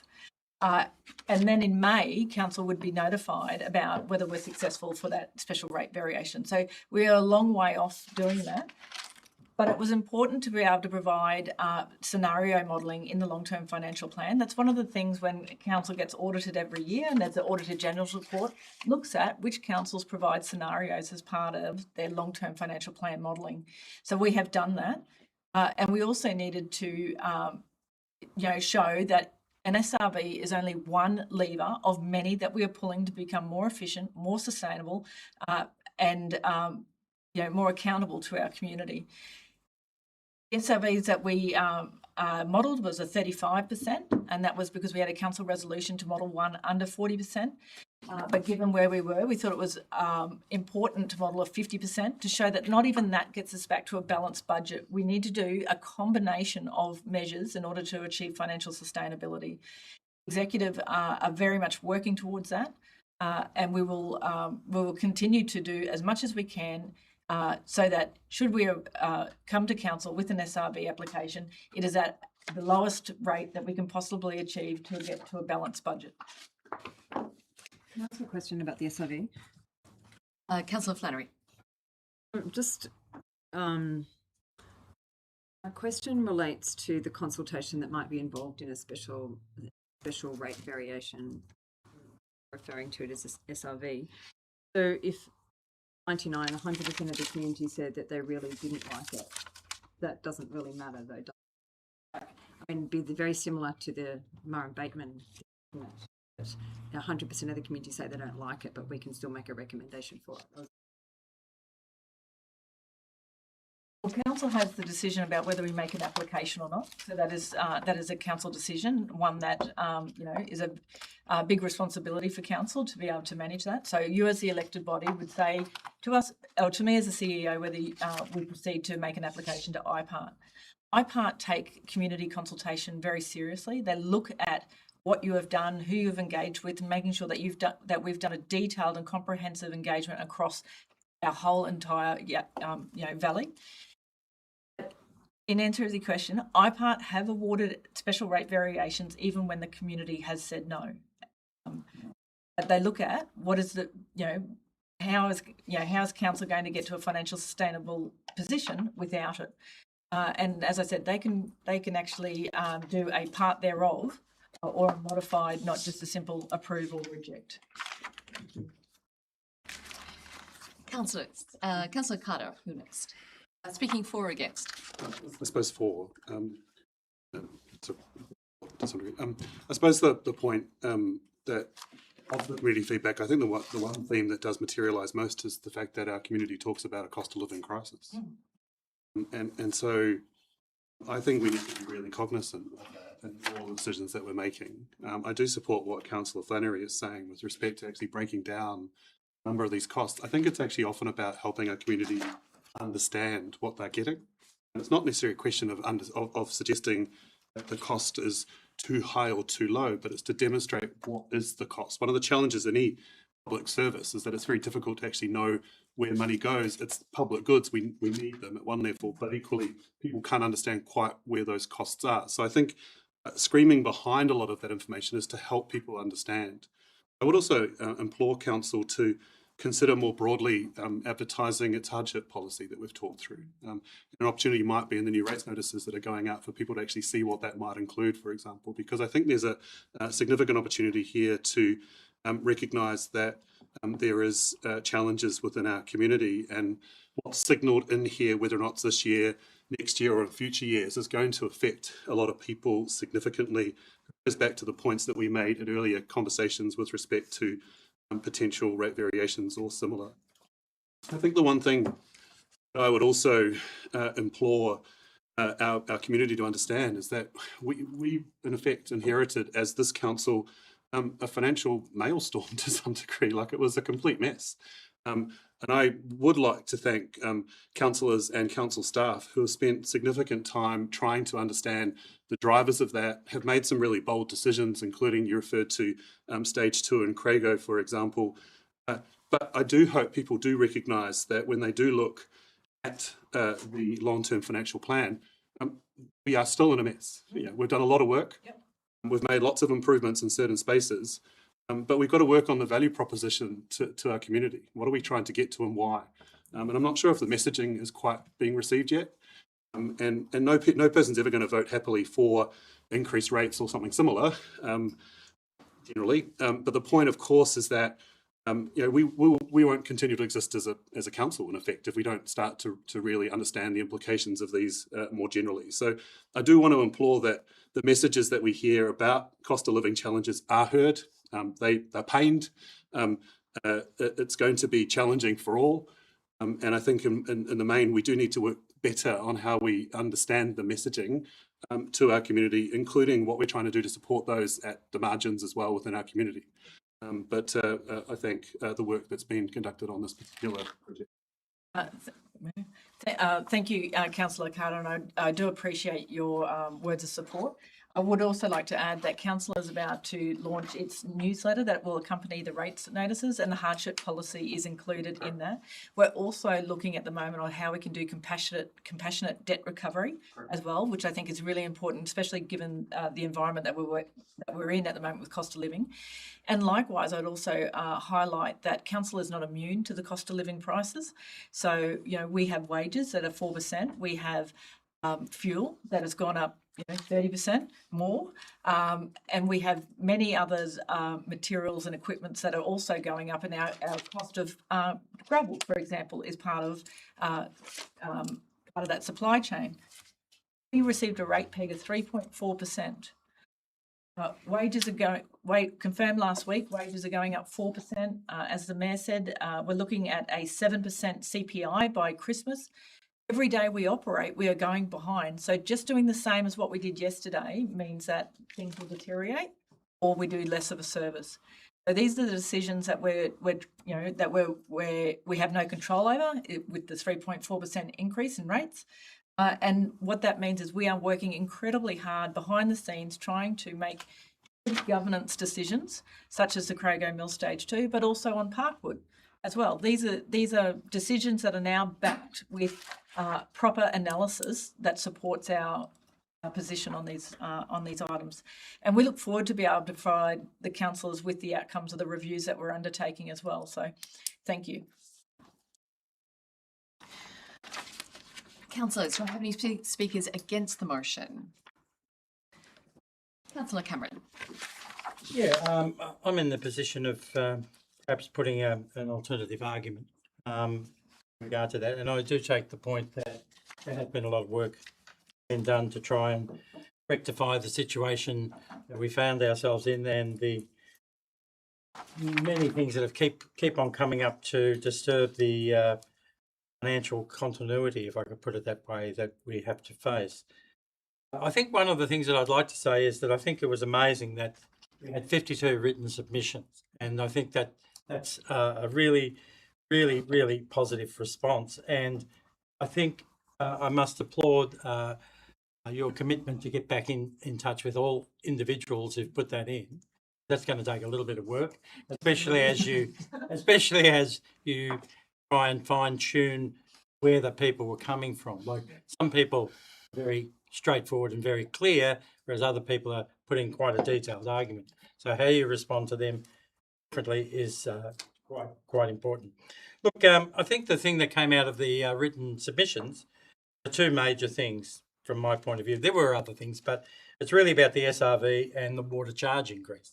So as Councillor Carter said, it's the cost of living stuff, and people are saying a little bit no more. I think you've explained that the SRV is sort of kicked down the road a little bit at the moment because Council's decision previously, it's Council's decision last year that has done that, and we have to go through that process again in the 6 months. And I think most people, even if they're not happy about the SRV, realise that it's going to take some time to go back over the stuff again and see where we're at and see what we can do.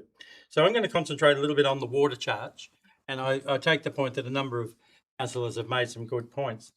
I've got 3 points that 4 points that I was going to make, and I'll change them around a bit. And I based it basically on one of the submissions. One submission really sort of appealed to me because it was pointing out some of the major problems with the water increase charge, the water charge increase of approximately 34%. And I think it gets back to Councillor Flaherty's. Sorry, you just became very Irish. Yes, how could I forget you? But I think that one of the problems with it is there was no real information given about how the figure was arrived at. I think that's what you're asking for. And we really need it quite simple. If you're going to communicate to people a difficult proposition, you need to sort of nearly get it down into cartoon type figures so you can basically sort of say, this is what we've got to do. You know, my daughter, for example, has a skill of putting quite complex issues on an A3 piece of paper. And some people do that quite well.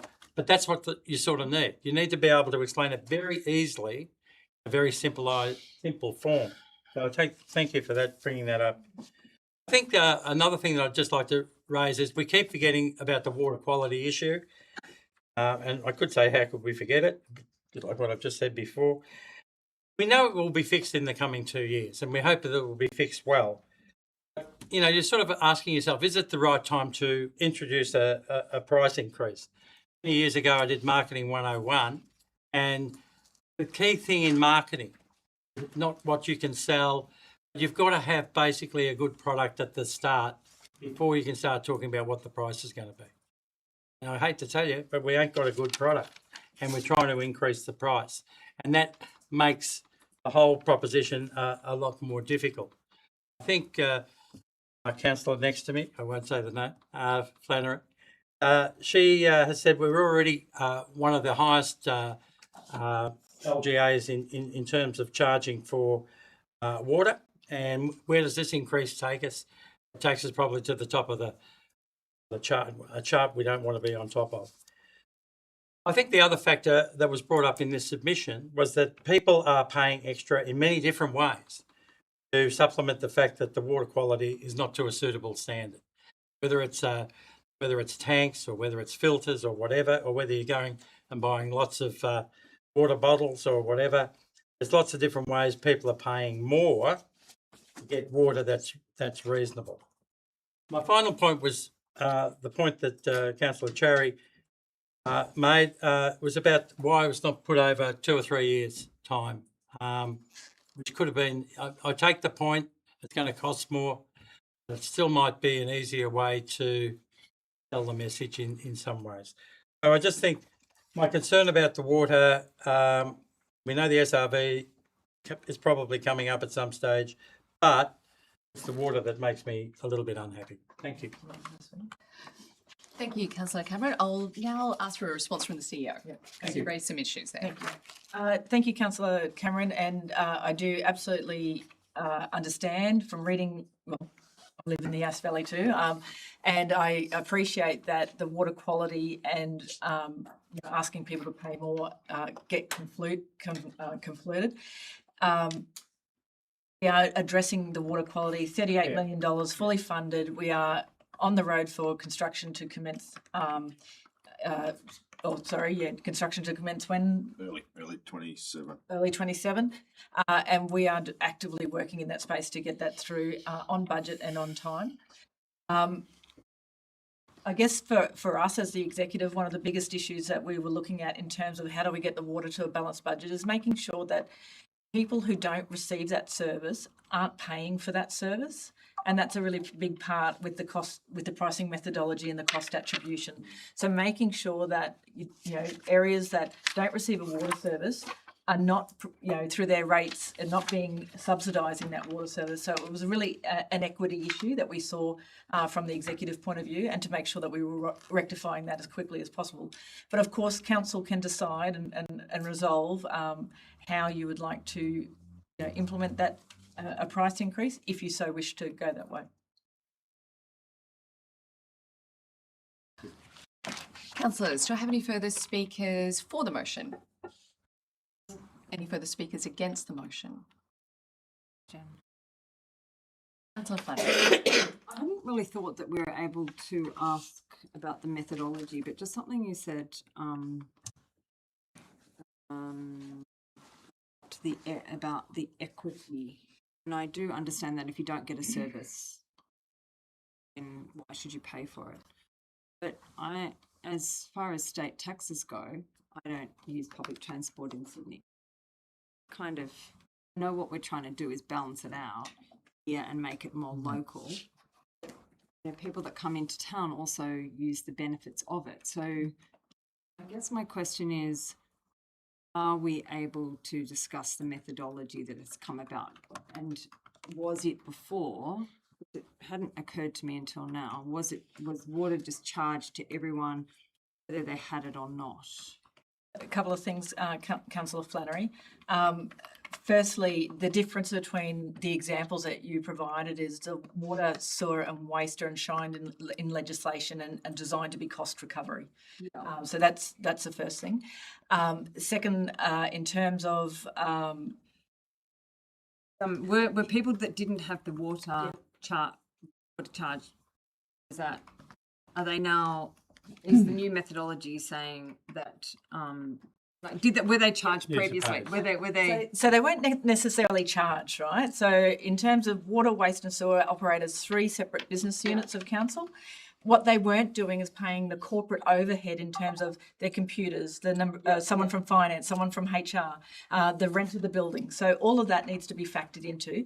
Just as if you're operating your own business, you have to supply all those things. So they get charged back to the water, sewer and waste business units, and that is what wasn't happening. So in actual fact, when you look at it from a rating point of view, general rates were subsidising the corporate overhead of those 3 business units.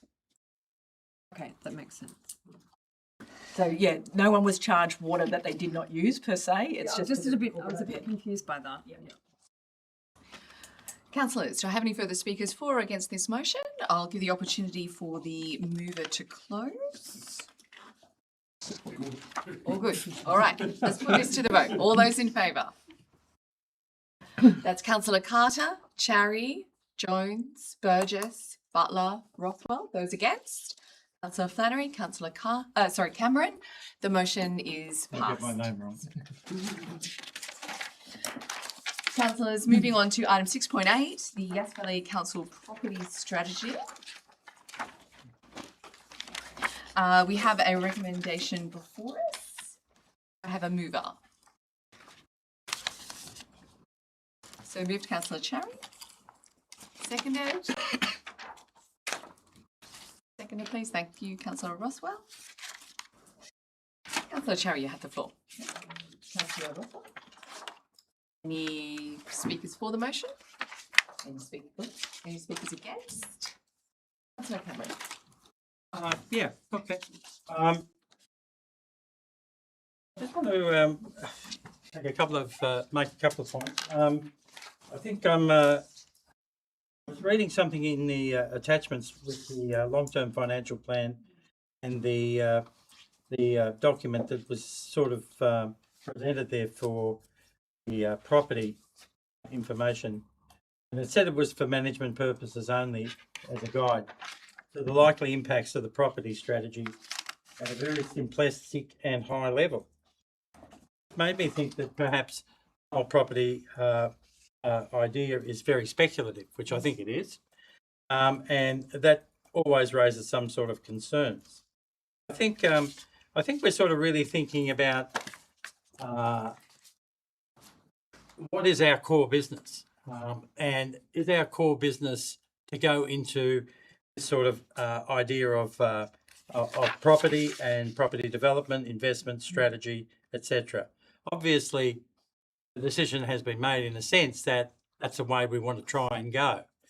So I just wonder, can you make an argument that maybe this is not the right time to do it, in the sense that things have happened. I think we've got what we would call a fairly unstable property market at the moment.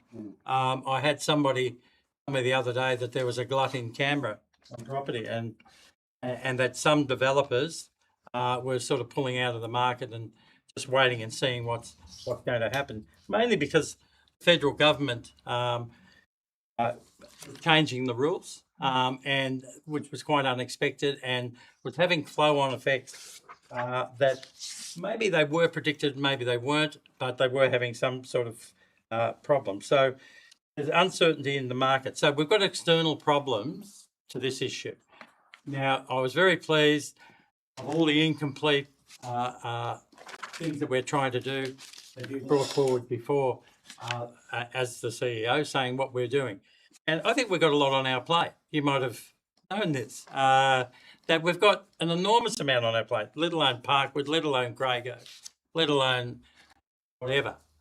We've got a lot on our plate. So, and we're trying to take this property strategy idea and seeing how we're going. And, you know, are we going to sell things? Like, I notice I live very closely to Dutton Street, and the property there doesn't seem to be taking off for whatever reason. But it's only a block from the main street. I would have thought that would have been quite a reasonable sort of block to purchase. Maybe the price is too high. Maybe there's some other reasons. I don't know. Anyway, I'm just saying, I think we need to be conscious of these sort of things. I think the final thing that I'd just like to say is, I think one of the comments in the business papers talks about having the appropriate governance measures, and I think that's essential. But we're in a situation where we're saying, oh yeah, that'll come when we get the procedural manual up and running. Now, that sounds a little bit like what I've experienced in the past, where people say it'll be all right on the day, and it'll be all right, and we'll do it. And we'll do a really good job somewhere down the track if we do it. But I'm sure we will. But I'm just saying, I think there are concerns. Thank you. Thank you, Councillor Cameron. I'll give the opportunity to the CEO to respond. Thank you. Thank you, Councillor Cameron. First of all, I would like to thank our property consultant that's in the gallery today. Ray Davey has done a great job in going through all of Council's property. You would have noticed in the property strategy, not everything is up for development. There are ones that are, just listed for sale, of course. Now, the ultimate decision always comes back to Council. I don't have delegated authority to make that sale, so that will always come back to Council. And for each property, if we're looking to develop it, will have a business case. It's absolutely a speculative market, and that is why it sits separately to the long-term financial plan, is because we note that is the case. This is not a fire sale. We would not be developing and we would not be selling in a market that where we couldn't get a good price for that land. But importantly, that land is a cost to Council as well as an asset. So we need to maintain those assets, which is mowing and weeding and fencing and whatever it might be, while we hang on to those. And so some of those are a maintenance liability for council that we could actually use as working capital to be able to further the property strategy. I think it's really important that for councillors to understand we have very limited levers we can pull to get to a financial sustainable state. We are incredibly fortunate, and probably good management from. So I'm not going to take credit for this, but we do have some extensive land holdings, probably the highest that I've seen and most valuable I've seen of any council that I have worked at. So we have that ability to use those assets to help us get to a financial state. And importantly, the property strategy highlights that it's not a fire sale, and we'll be reinvesting money back into the assets. So in future generations, should council find itself in a similar situation, they do have a method to be able to keep rates low or as low as possible by utilising strategies such as this as a own source revenue generator for council. Thank you to the CEO. Do I have a speaker for the motion? Good question, Madam Mayor. Councillor Carter. One of the questions is a peripheral question, so and it's because on page 429 there's a picture very carefully taken of the post office in the main street. And I just want to ask, as an update, because I've had a number of concerned citizens talk about the nature of the post office at the moment. Is there an update that you can tell us about what's likely to be happening about that? And if you're not able to, that's fine. If you take on notice, it's also okay. But I just know a number of concerned citizens are worried about that particular building. Yes, through you, Madam Mayor. Councillor Carter, I've raised this myself. It's not acceptable for it to have these temporary hoarding measures in place, certainly since the duration I've been here, and the Mayor tells me it was a lot longer before that. I'm going to defer to Director Neil to be able to answer this one. Thanks for that. Through you, Madam Mayor. At this point in time, there has been very limited return communication from Australia Post as the asset owner in that space. I've currently got my compliance team looking at ways that we can basically remove the approval for those holdings to be in operation as a means of prompting them to undertake the much needed work that needs to happen. I might come back to you within the next couple of weeks with a more formal update, but that's where things currently sit. Thanks, Connie. Can I ask a follow-up question, though? Not about that. My thanks for the leniency in answering that question. I just know a number of concerned citizens have raised that particular point with me. When was the last time we actually formally revalued our land holding assets within the council? For you, Madam Mayor, I don't have an exact date, but we have to do it every 5 years as part of our asset revaluation program. So that's a legislative requirement. So it is every 5 years, but I don't know what year it was done. In the property strategy, it does talk about when we're looking at selling an individual parcel that will be assessed by an independent property valuer and will certainly be part of the report to council. Do I have a speaker against the motion? Do I have a speaker for the motion? I'll speak briefly, but I'm not sure if Councillor has a question. I suppose the only thing I would just note very quickly is that once you sell an asset, it's very hard to get it back. You don't get it back. And what I didn't see in the report was the downstream impacts on our lending capability. This is an asset base. Once you sell it, you lose that asset base. And asset bases are leveraging. So I'm just wondering about the impact on both our current debt arrangements and also any future debt arrangements you might have to have. That didn't seem to be discussed in the strategy, which I found slightly confusing as a discussion point. And the problem, of course, once you get cash, you use it. So in terms of where the ultimate point here is we're actually reducing our fundamental asset base, which has implications for downstream debt. So I'm just a bit interested in that part of the strategy, and I expected that to be in there, and I was a bit surprised it wasn't. I'll defer to the Director of Corporate and Community, but ultimately the property strategy is designed to pay down the Crago Mill loan as its first objective. That is why we've set up a internally restricted commercial property fund, so we can't just waste it. It has to go through council as and demonstrate and quarantine that money to show. It is an objective of the property strategy to reinvest in time back into the property market, and it's important that we try and find strategies to pay down the Crago Mill loan, because that was one of the things that we were tasked to look at. And in past council resolutions around our property is to be used to pay down the Crago Mill loan to take the pressure off the rate base. Director Gardner, do you have a? I would have to take that on notice and come back to you. Thank you. Councillors, do I have any further speakers for or against this motion? Councillors, I'd just like to commend both you as councillors and staff in enacting the property strategy, that this changes fundamentally our long-term financial plan. This is exciting. And I know there's a lot of pressure from the submissions to offload now to realise some benefit in this year. But as Councillor Carter rightly points out, then the golden goose is killed. And to see in our long-term financial plan that the average annual deficit goes from 6.6 million down to just $80,000 per annum over the same 10-year period shows how effective this property strategy is going to be. And, looking forward, I think it is beholden on us to look at opportunities to reinvest in this property strategy so we can continue that legacy for many councillors ahead of us. Councillors, I'll now give the opportunity, if there's no further speakers for or against, to Councillor Cherry to close. Thank you, Madam Mayor. I wasn't going to speak to this, but I believe a couple of comments that were made by Councillor Cameron tricked me to stand up and address them, because I feel that I fundamentally disagree with his perspective.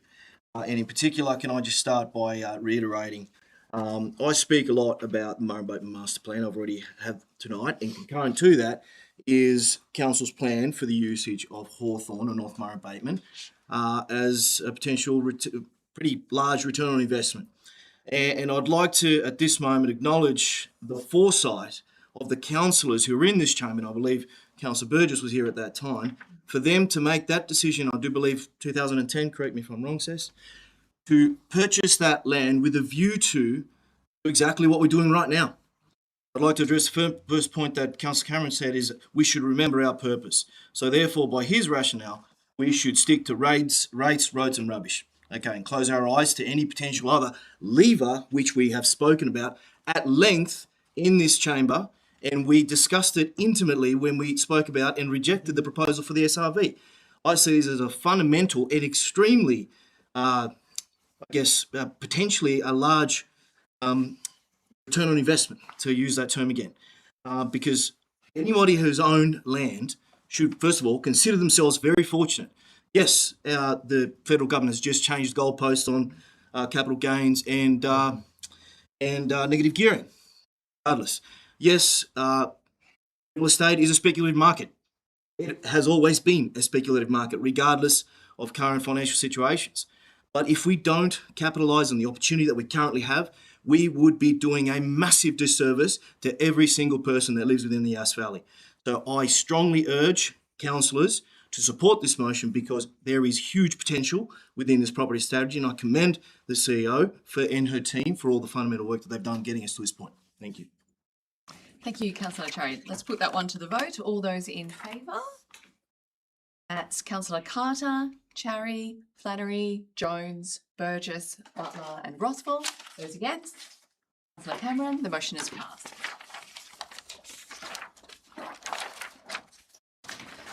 Councillors, we have before us item 6.9, the proposed sale of council-owned property 18 Lick Street, Downing. And with the grace of this council, I propose to move an alternate from the chair.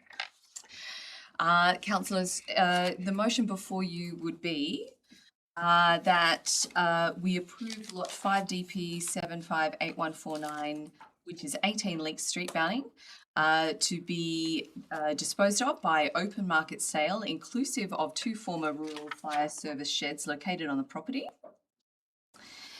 That the request the Chief Executive Officer to bring a recommended offer for the property back to Council for resolution, together with supporting valuation evidence and marketing agent advice. And that we recommit to at least 50% of the sale profits after associated costs be used within the Downing area for the community's benefit. and the remainder of the proceeds be placed in the commercial property development internally restricted fund to facilitate and fund the activities of the Yass Valley Property Strategy. Do I have a seconder for that motion? Seconded, Councillor Burgess. Can you read out the third point again, please?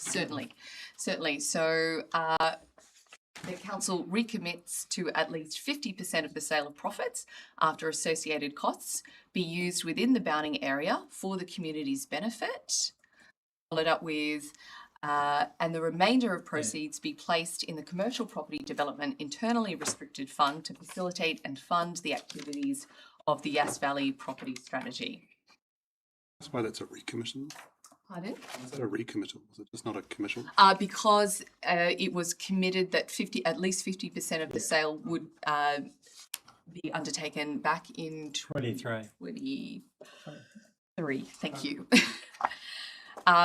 Councillors, to speak to this motion, I'm very aware of the function of the property strategy that we've just committed to, but I'm a person of my word. And back in 23, I committed this council to 50% of that sale going back to the Bounding community because this land was fundamentally a gift to council to facilitate the rural fire service hosting that on that side.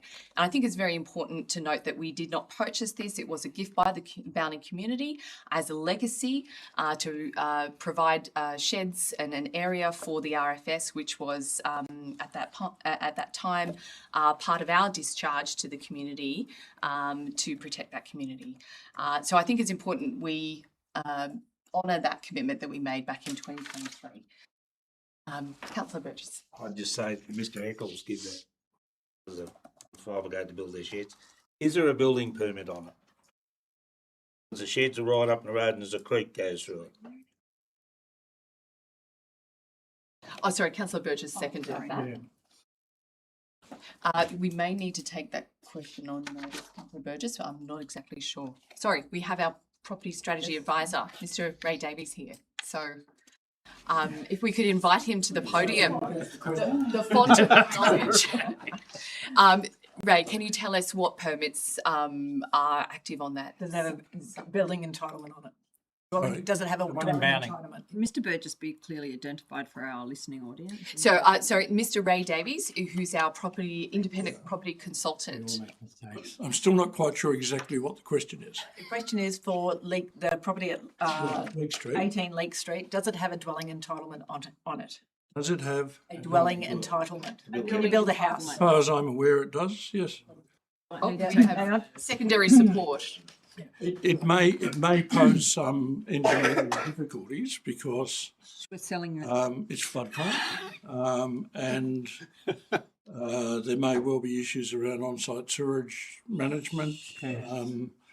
But the thing is that it is practicable. It may be expensive, but it is practicable to be able to build on it. Now, whether somebody wants to do that, at the moment, I'm aware of 3 parties that have expressed interest in the property, one of which is the adjoining owners, who would not be building on it. And there are 2 informal approaches around the purchase of it from people who do believe that they'd be able to make a development stake up there. But that's really up to them. We'll go to the market and see what happens. Thank you, Ray. Sorry. And some further advice from our Director of Planning. Through you, Madam Mayor, thanks for that. Just a bit of additional context in this. The property is a village zone parcel of land, so it is not restricted just to residential development. There is also opportunities for commercial and light industrial land uses on the block of land. Thank you. Councillor Cameron, if you could just briefly, just needed to check if Councillor Burgess wanted to speak further, because you gave us some information about. No, that's not. Okay, sorry. Over to you, Councillor Cameron. Speaking for or against? No, question. Go ahead. What's the question? Look, a couple of things. The main thing, I think the point that you made about there's a need for a hydrology report of some sort, I think, if it's going to be put up for sale. I just wondered, my understanding is that when we decide to sell something, there's two things we look at. One is it's no longer of use to council. Secondly, it's no longer for community use. What's the second point looked at? The community use thing. Because there may have been people there who wanted the pump track. Who knows? Thank you, Councillor Cameron. It's been under lease, under a private lease for a few years now. It's now either expired or coming close to expire. So it hasn't been available for community use for a number of years. Okay, thank you. That's a question. Councillor Carter and then Councillor Flannery. Yes. The accountant in me worries on the statement here, and I'm just seeking clarification, probably to the person who's proposed the motion yourself, Madam Mayor. Can you define what you mean by sale profits in this particular case? Like, So after costs, and that's included in the. what do you mean by profit? So if it was a gift, ultimately this is 50% of the full sale amount. Is that what we're proposing?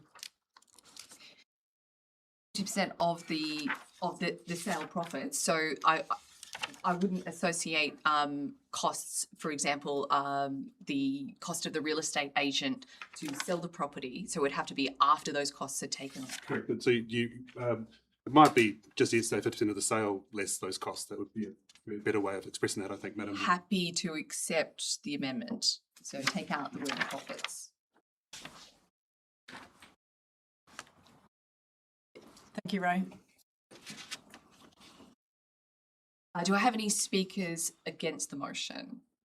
Flannery had a question. Do I have a speaker? Oh, sorry, you're right. Councillor Flannery, you have a question. I'm just interested in the RFS sheds. Are they ours to sell? And is there an alternate? So, Councillor Flannery, the new sheds have been constructed in another section of Bowning, which is on Crown land.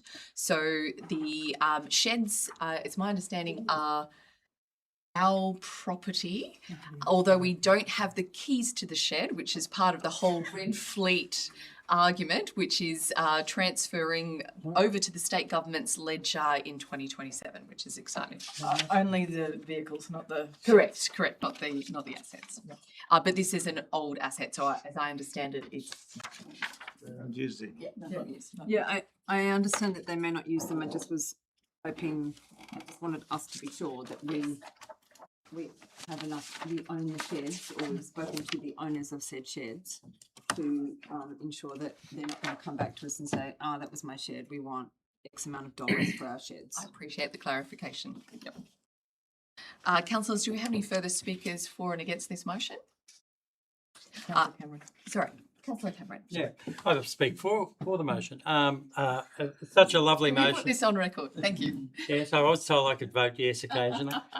Look, yes, I appreciate this because I was going to have an amendment to delete 3. Have to look after the villages and the community, and I think the way you've explained it and why it came about is really the reason why it was a decision made in the first place. So it's an excellent thing to do. Thank you. Thank you, Councillor Cameron. Do I have any further speakers for or against this motion? Councillors, I commend it to you. I note that when I was present at the very exciting centenary celebration of the Bowning Hall, it was pointed out to me that the amenities block that was attached physically to the hall is now a problem. It is creating subsidence and water damage to the hall itself. So I would expect that before the sale of this property is even achieved, we have a multitude of requests as to where you could possibly spend the money. So I look forward to hearing from the Bowning community when that opportunity arises. Councillors, now let's put this one to the vote. All those in favour? That's unanimous. Thank you for your support, councillors. Moving on to item 6.11, the Yass Water Treatment Plant Upgrade Project Implementation Bi-Monthly Update Report. I believe Councillor Flannery, was that you that wanted that one out? Me. Sorry, Councillor I'm Butler. sorry. Look, yeah, so move. Okay. Seconded? Oh, thank you, Councillor Flannery. I wanted to just make it really quick because this was such a big topic a few years ago and I feel like it's just being sort of skipped over a lot now, and especially since we've been discussing the water increase and I see it increasingly in our community. I just don't want it to be forgotten that this is, that the Yass Water Treatment Plant, the upgrade is happening. And we have a significant $38 million secured in grant funding for it. The design work is done. 3 contractors have been shortlisted. The tender opens in September and construction is scheduled to start in early 27 with completion in November 28. This is a once-in-a-generation investment in Yass water infrastructure, and it's being delivered on the back of our friends in the state and the federal governments, and it's not rates. The community asked for better water quality and council has delivered on that commitment. So I really was happy to note the report in this one. Thank you, Councillor Butler. Would the seconder like to speak as well? Councillor Flannery. I concur with Councillor Butler's comments around this, that it's a very exciting and necessary project for Yass. And I just am interested in one part in particular, is the New South Wales Health Fluoridation Grant. I know that Yass was, I think, the first council in Australia to introduce fluoride, but I'm not sure it's quite as popular as it used to be. So have we, has the council liaised with New South Wales Health over the need for fluoride in our water, because some jurisdictions have taken it out, and that we apply for a grant of almost $1 million. I'm sorry, Councillor Butler, I probably should have asked this one of you to you. I'm just interested whether we've ever garnered the community's views or Health New South Wales views on whether fluoride is still essential, because I know when I go to my dentist, they don't use fluoride anymore to put for your teeth. Thank you, Councillor Flannery. I think our mover is probably well versed on potentially responding to that, or you could take it on. I don't really have a response. I suppose there are a few councils within New South Wales that have chosen to eliminate fluoride from their water system. It is an added element into the water system. However, it is a naturally occurring element as well in all waterways. So every council titrates the fluoridation to a specific value that is dictated by the governing bodies. So every council puts a different dose into the waterway to bring it up to the level. I'm not sure, like Byron Bay City Council, they don't have fluoridation added into their water. However, they would still have fluoride in their water. I don't know how the community would go about asking for a review of that. I would strongly suggest that you don't take fluoride out of the water. There's been an incredible amount, 30 years plus worth of research that has completely disproven any fact that there's issues with fluoride implementation. And it's a hugely beneficial public health measure, especially for our rural and regional areas where decay rates are quite high. So that's my input on that one. Thank you, Councillor Butler. I'll just give the opportunity for our executive to respond to that. Through you, Madam Mayor. So yes, the grant application of nearly $1 million has been negotiated with New South Wales Health themselves. They've recommended that, and we're still negotiating with them whether that funding is going to become available. It has been nominated in the business case, and in accordance with the Fluoridation of Public Water Supplies Act 1997. So still in the policy. Yeah, thank you. And just I have one other. It's not really a question; it's a comment. That I drink Yass water. I drink a whole lot of water. I think I a few bubblers that there are in Yass. Like, there's nothing wrong with it. I just wish we would talk more positive sense about our water. I mean, I've been out to Louth, and yes, the water is not good out there. It's very, very, has a lot of sulphur in it and in those places. But when people say Yass's water is not good, I really think, like, we're a first world country and we're being a bit precious about it. Like, I don't have a problem with it. Some people do. But, I don't think that, I think that as a council, we should say we drink the water that's here and we're happy with it. And we are very happy with what council is doing as well. Go to Adelaide. Yeah. Thank you, Councillor Flannery, and I'll just give the opportunity to the CEO to respond. Thank you. I just wanted to highlight that there's a very minor error on page 80 under F, D&C contract award. It's meant to say December 2026, not 2027. You'll make that adjustment before on page 80 in the table. Yeah. F. D&C contract award. Oh, I see. And where it's got in status, it's D&C contract award scheduled for December. It's meant to be 2026. So we'll make that amendment to the business paper. Thank you, councillors. Do I have any further speakers for or against this motion? I think I'd like to put on record that I'm actually not happy with the quality of our water when we have to issue boil water alerts. I'm fundamentally not happy with that quality, which is why we secured $38 million worth of funding to upgrade our water treatment plant for the kind of reliable service that our community deserves.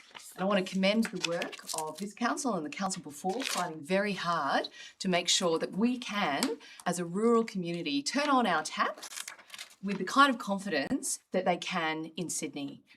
Just because we're in a rural setting should not mean that we have to guard against Giardia, Cryptosporidium, and all kinds of issues that face us when our water treatment plant cannot handle the load coming into it in those stormwater events that hit us. The technicians in our water department are absolute magicians. They are so skilled because they have had to deal with phenomenally different types of water. And to see them working so hard at 9 o'clock at night one night when I got the phone call saying, Mayor, you've got 4 hours left of treatable water in the water treatment plant, and then we have to go to a boil water alert the next morning.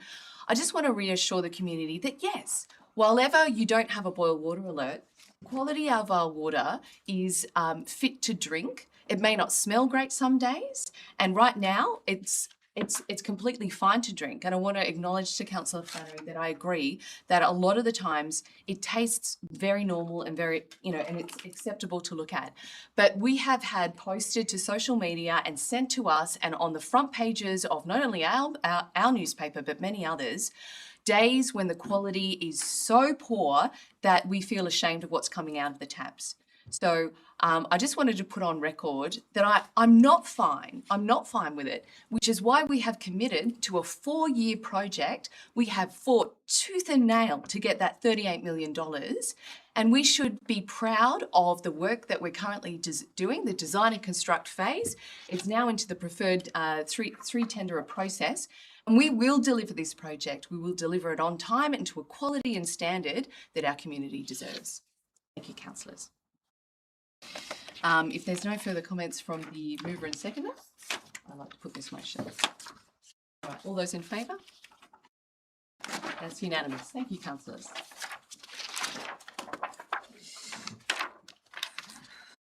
Item 6.12 is the tender evaluation for the sewer reticulation contract, which we need to put through to confidential. All those, could I have a mover and a seconder to put that? Councillor Cameron moving. Councillor Carter seconding. Any speakers for or against that going into confidential? We now move on to no notice of motion and, oh, sorry, that would help. Sorry, I'm a little bit flustered. Councillors, let's put that to the vote to put that into confidential. That's unanimous. Thank you, councillors. Noting we are not currently going into confidential at this point in time. We now move to our questions, since we have no notice of motion, our questions with notice. Councillor Flannery, would you like to move and second that those, that those questions be noted, and you may speak to the motion? Yes, I would like to. So moved by Councillor Flannery, seconded by Councillor Carter. Sorry, Councillor Cameron, you were too slow. Yeah, that's what they say. Councillor Flannery, you have the floor. Look, I'm just making some general comments. Thank you so much to the staff that have answered these. You know my personal interest in places. And there's a couple of questions that I've raised. One around the waste of money in putting the tape around the big gap in Bank Park. I mean, it goes to me of, there's a tree that we all seem to value. There's an environment that we all seem to value. There's people that we all seem to value. We say that in all these reports, but we let this metre or so drop happen, and it's been there for 3 or 4 years, and then we raced out and put some tape around it. That was a waste of money. That just affected the environment because the tape disintegrated. Now we're told that we're getting a contract to sourcing a contract to remediate the Gabion mattress. I mean, some rocks or something like that would just really be an immediate answer to some of those. So my question is, know that the Gabion mattress and everything like that seems a good idea.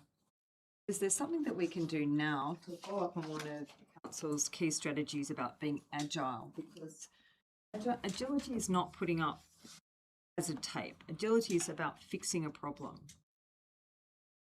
I'm asking that. Yeah, through you, Madam Mayor. So the Gabion mattress will be replacing what was originally there before previous storm events, flood events that have washed it out over, I'm assuming, multiple years and multiple events. If there was an event, a flood event to happen, and we don't put a Gabion mattress in properly, it'll wash away. So we're looking to put it back hopefully once and once only. Okay, and that doesn't seem to be, and I've been through it, mentioned in the parks and place-based strategy, though I haven't seen it since December, that report, maybe January.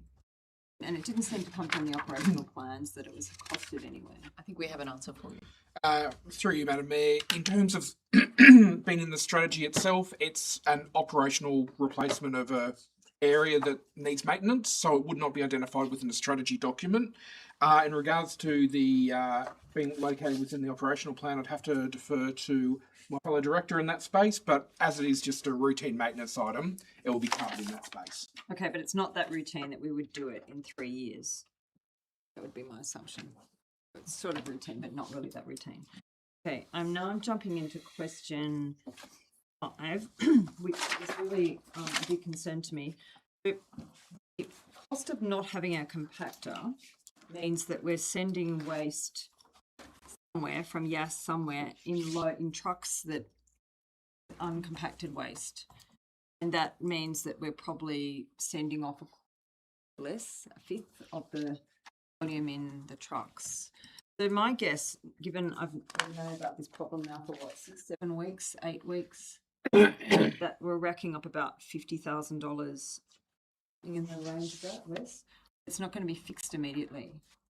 You, Madam Mayor, so it's costing approximately $4,000 a month to transport the waste.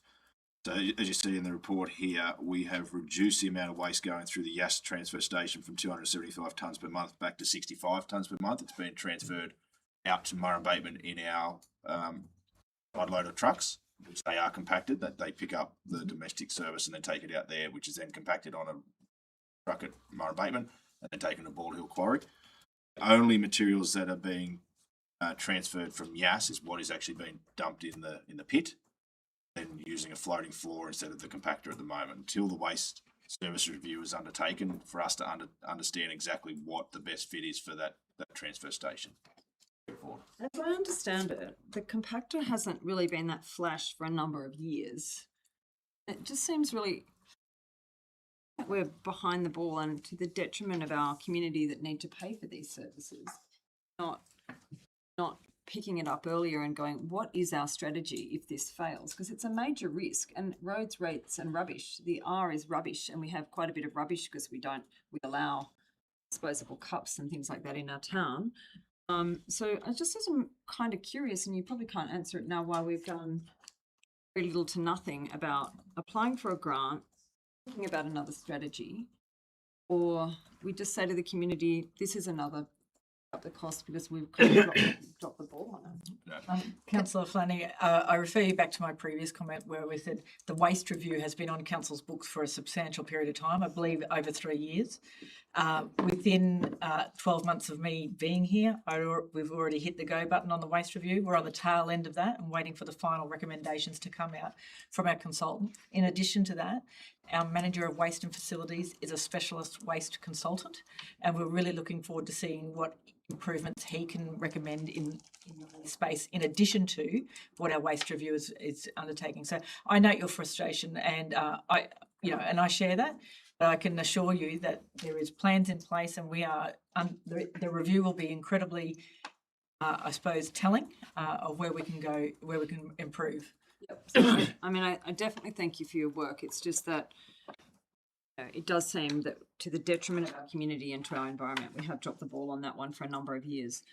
My next one also relates to bins, because I think that this is a pretty easy one. Is we have yellow recycling bins in our parks. And I know it says in there that they're going to be replaced by red ones. There was 8 red ones in the Walker Park this morning. There was 3 yellow bin lids. So kids or, at home, put the recycling in the yellow bin with the yellow lid. It's kind of something that we've now tried to entrench in our kids. But in this instance, putting recycling bins in parks full of contaminated waste. Now, it's a very easy fix. Take the bins out and put side or put a different colour bin on. Like, I just don't get it why we can't do it. I've alerted council to this since December last year, and it's very simple. Get rid of the yellow bins because they should not be used in parks. So through you, Madam Mayor, we need to go and order a number of 240 litre bins, which is the size of your recycling bin, not the 140 litre bins, which are the smaller black ones. We are proposing we're going to go and buy a number of red bins that aren't going to be able to stolen and taken home and used as bins for at home. Our understanding is that a lot of you're right, they're not being used as recycling bins. The yellow bin at the parks and gardens, they are contaminated. They are going directly to waste. We need to do this order, go and remove all those yellow bins and replace And do we them have a time frame for that? as soon as physically possible. The new waste manager, as Galen's just mentioned, and they're working on a solution. And my last question is, I'm really curious. Question 8, the provision of hosting RVs in Joe O'Connor Park was introduced as a trial, and then the response is, which just smacked to me of not really, thinking about what alternatives there could be to respond to this. It's information. I'm just going to read it out for the community's benefit that are listening in. That the provision of RV parking at Joe O'Connor Park was initially introduced as a trial, so we agree on that. Information regarding the specific assessment criteria used to evaluate the trial is not available as council staff involved are no longer employed by council.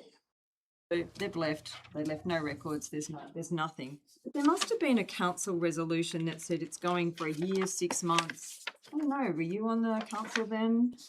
There's something. What was there? Someone that we asked. Councillor Flannery, I have a distinct memory of looking at this issue and declaring the trial a success. So I was surprised by the response. I think the goalposts have changed because I think we now have issue of prolonged stay in that area. And I think looking at the opportunity for the caravan park to make money and also the alternate, which is now up at the showgrounds, because that wasn't a site that was active, I believe, at the time.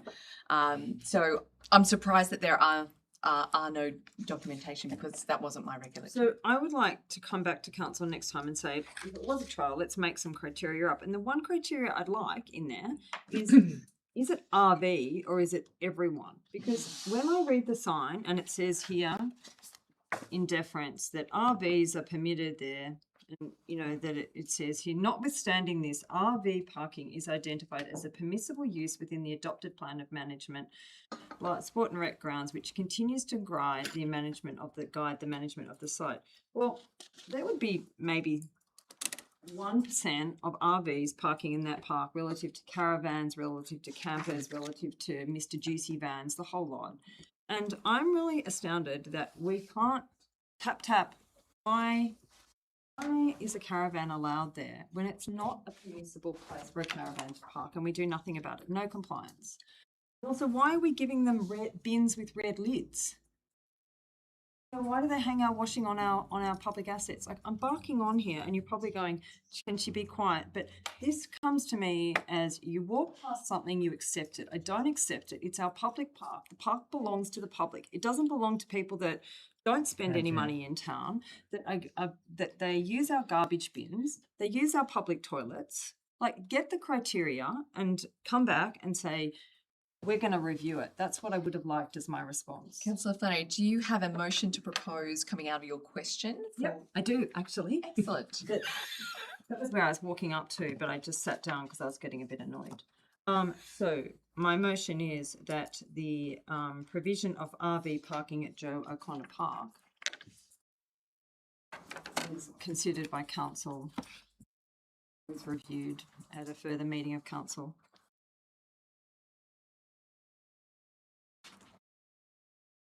Provision of RV parking. Considered at a future. Through Is reviewed, isn't it? In there? Great. Okay. I'd like to add on something to that. I've been trying to get an answer about caravan parking at the Murrumbateman Recreation Grounds as well. We've had 2 members of the community ask questions of council since February and they've been unanswered. There's now public safety issues with campers that are peering through the tennis courts and making inappropriate comments to children. And so I'd like that to be formally reviewed as well, if that's okay, as a part of the process. So provision of RV parking at Joe O'Connor Park is reviewed at a future council meeting. In addition, At Joe O'Connor Park and other recreational grounds. Perhaps so that we brought it out to other recreational grounds. so RV parking and RV parking and other transportable or other modes of parking.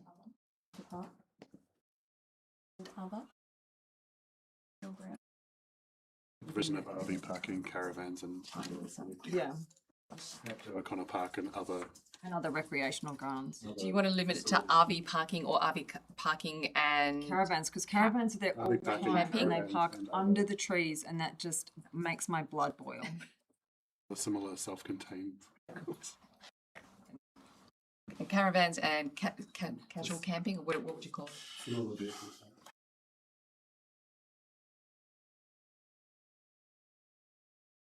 Can we remove the bins immediately?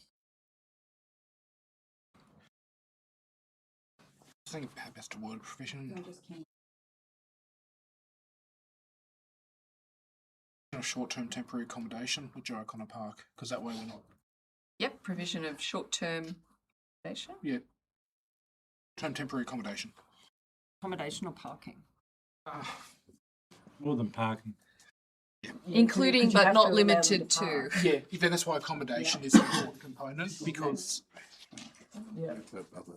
my reason for that is if we just do, there's always grey areas in sort of RVs and caravans and where the definitions are. I just want to make sure we cover all forms of people staying, whether it's people just sleeping in their car, etc. There's a lot of people that sleep in their car. Yeah, yep. Councillor Carter. Can I ask a question about something else that Councillor Flannery? In just a moment, I just need to make sure that the mover of the motion accepts the amendment. Thank you. I accept anything. Just a very quick question about what's included in the waste review, and given that there is mandates afoot with respect to SOGO and similar, is the waste review going to countenance that particular issue, or is it? It's fantastic, thank you. Just to add confusion, just across the border in the ACT, the general waste bins have a green lid, and so will FOGO in New South Wales. I'm sure the great citizens of both state areas will work it out. We'll need the cross-border commissioner. Yes, there's could need the cross-border commissioner. Councillors, we have a motion before us. Now give the opportunity for the mover to speak to the motion. I have no further comments. The seconder to speak. Okay, so we have a mover, Councillor Flannery, seconded Councillor Butler. Any speakers for or against this motion? I will now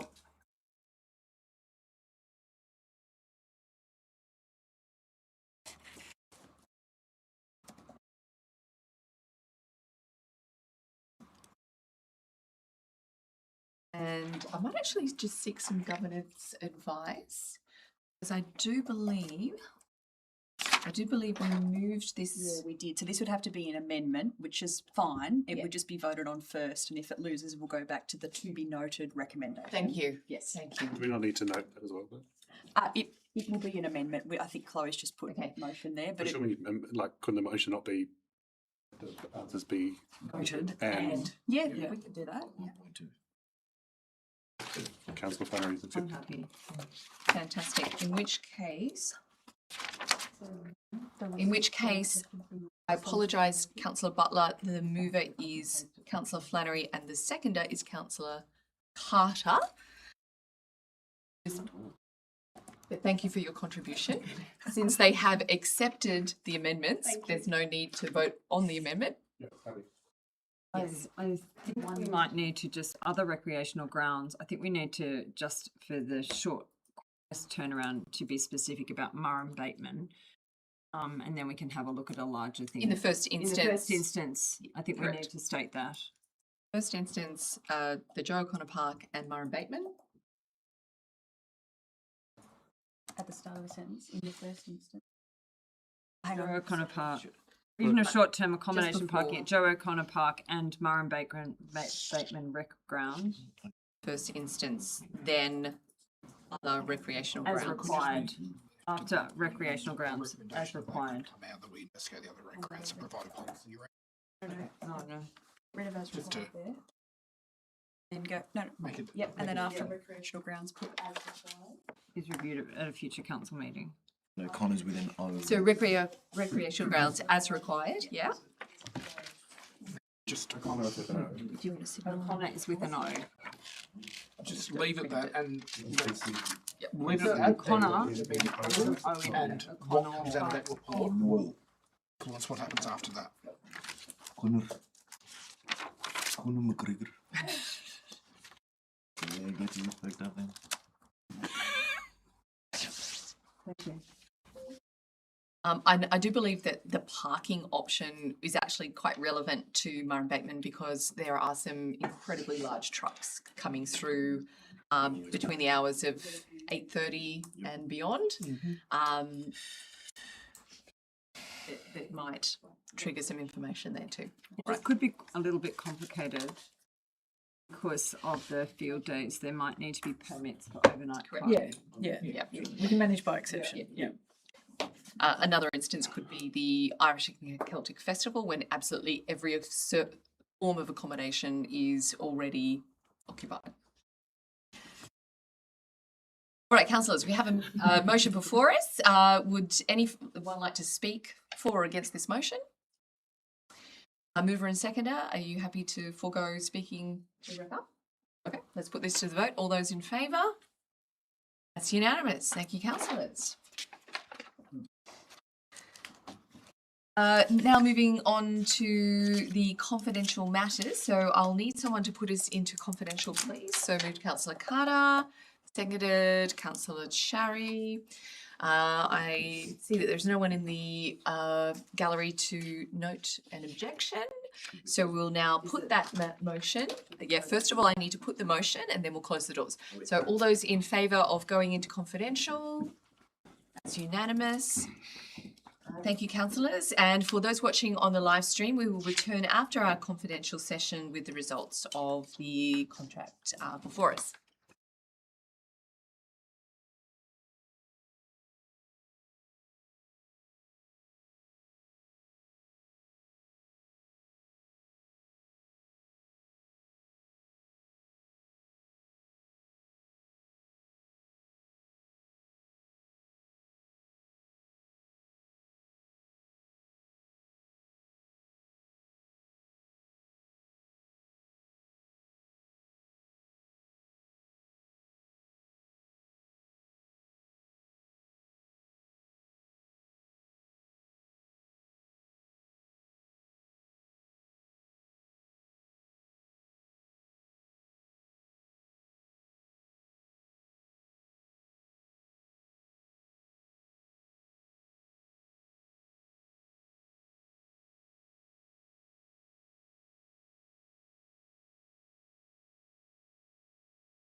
can converse. Otherwise, because Councillor Burgess has got to get on the road.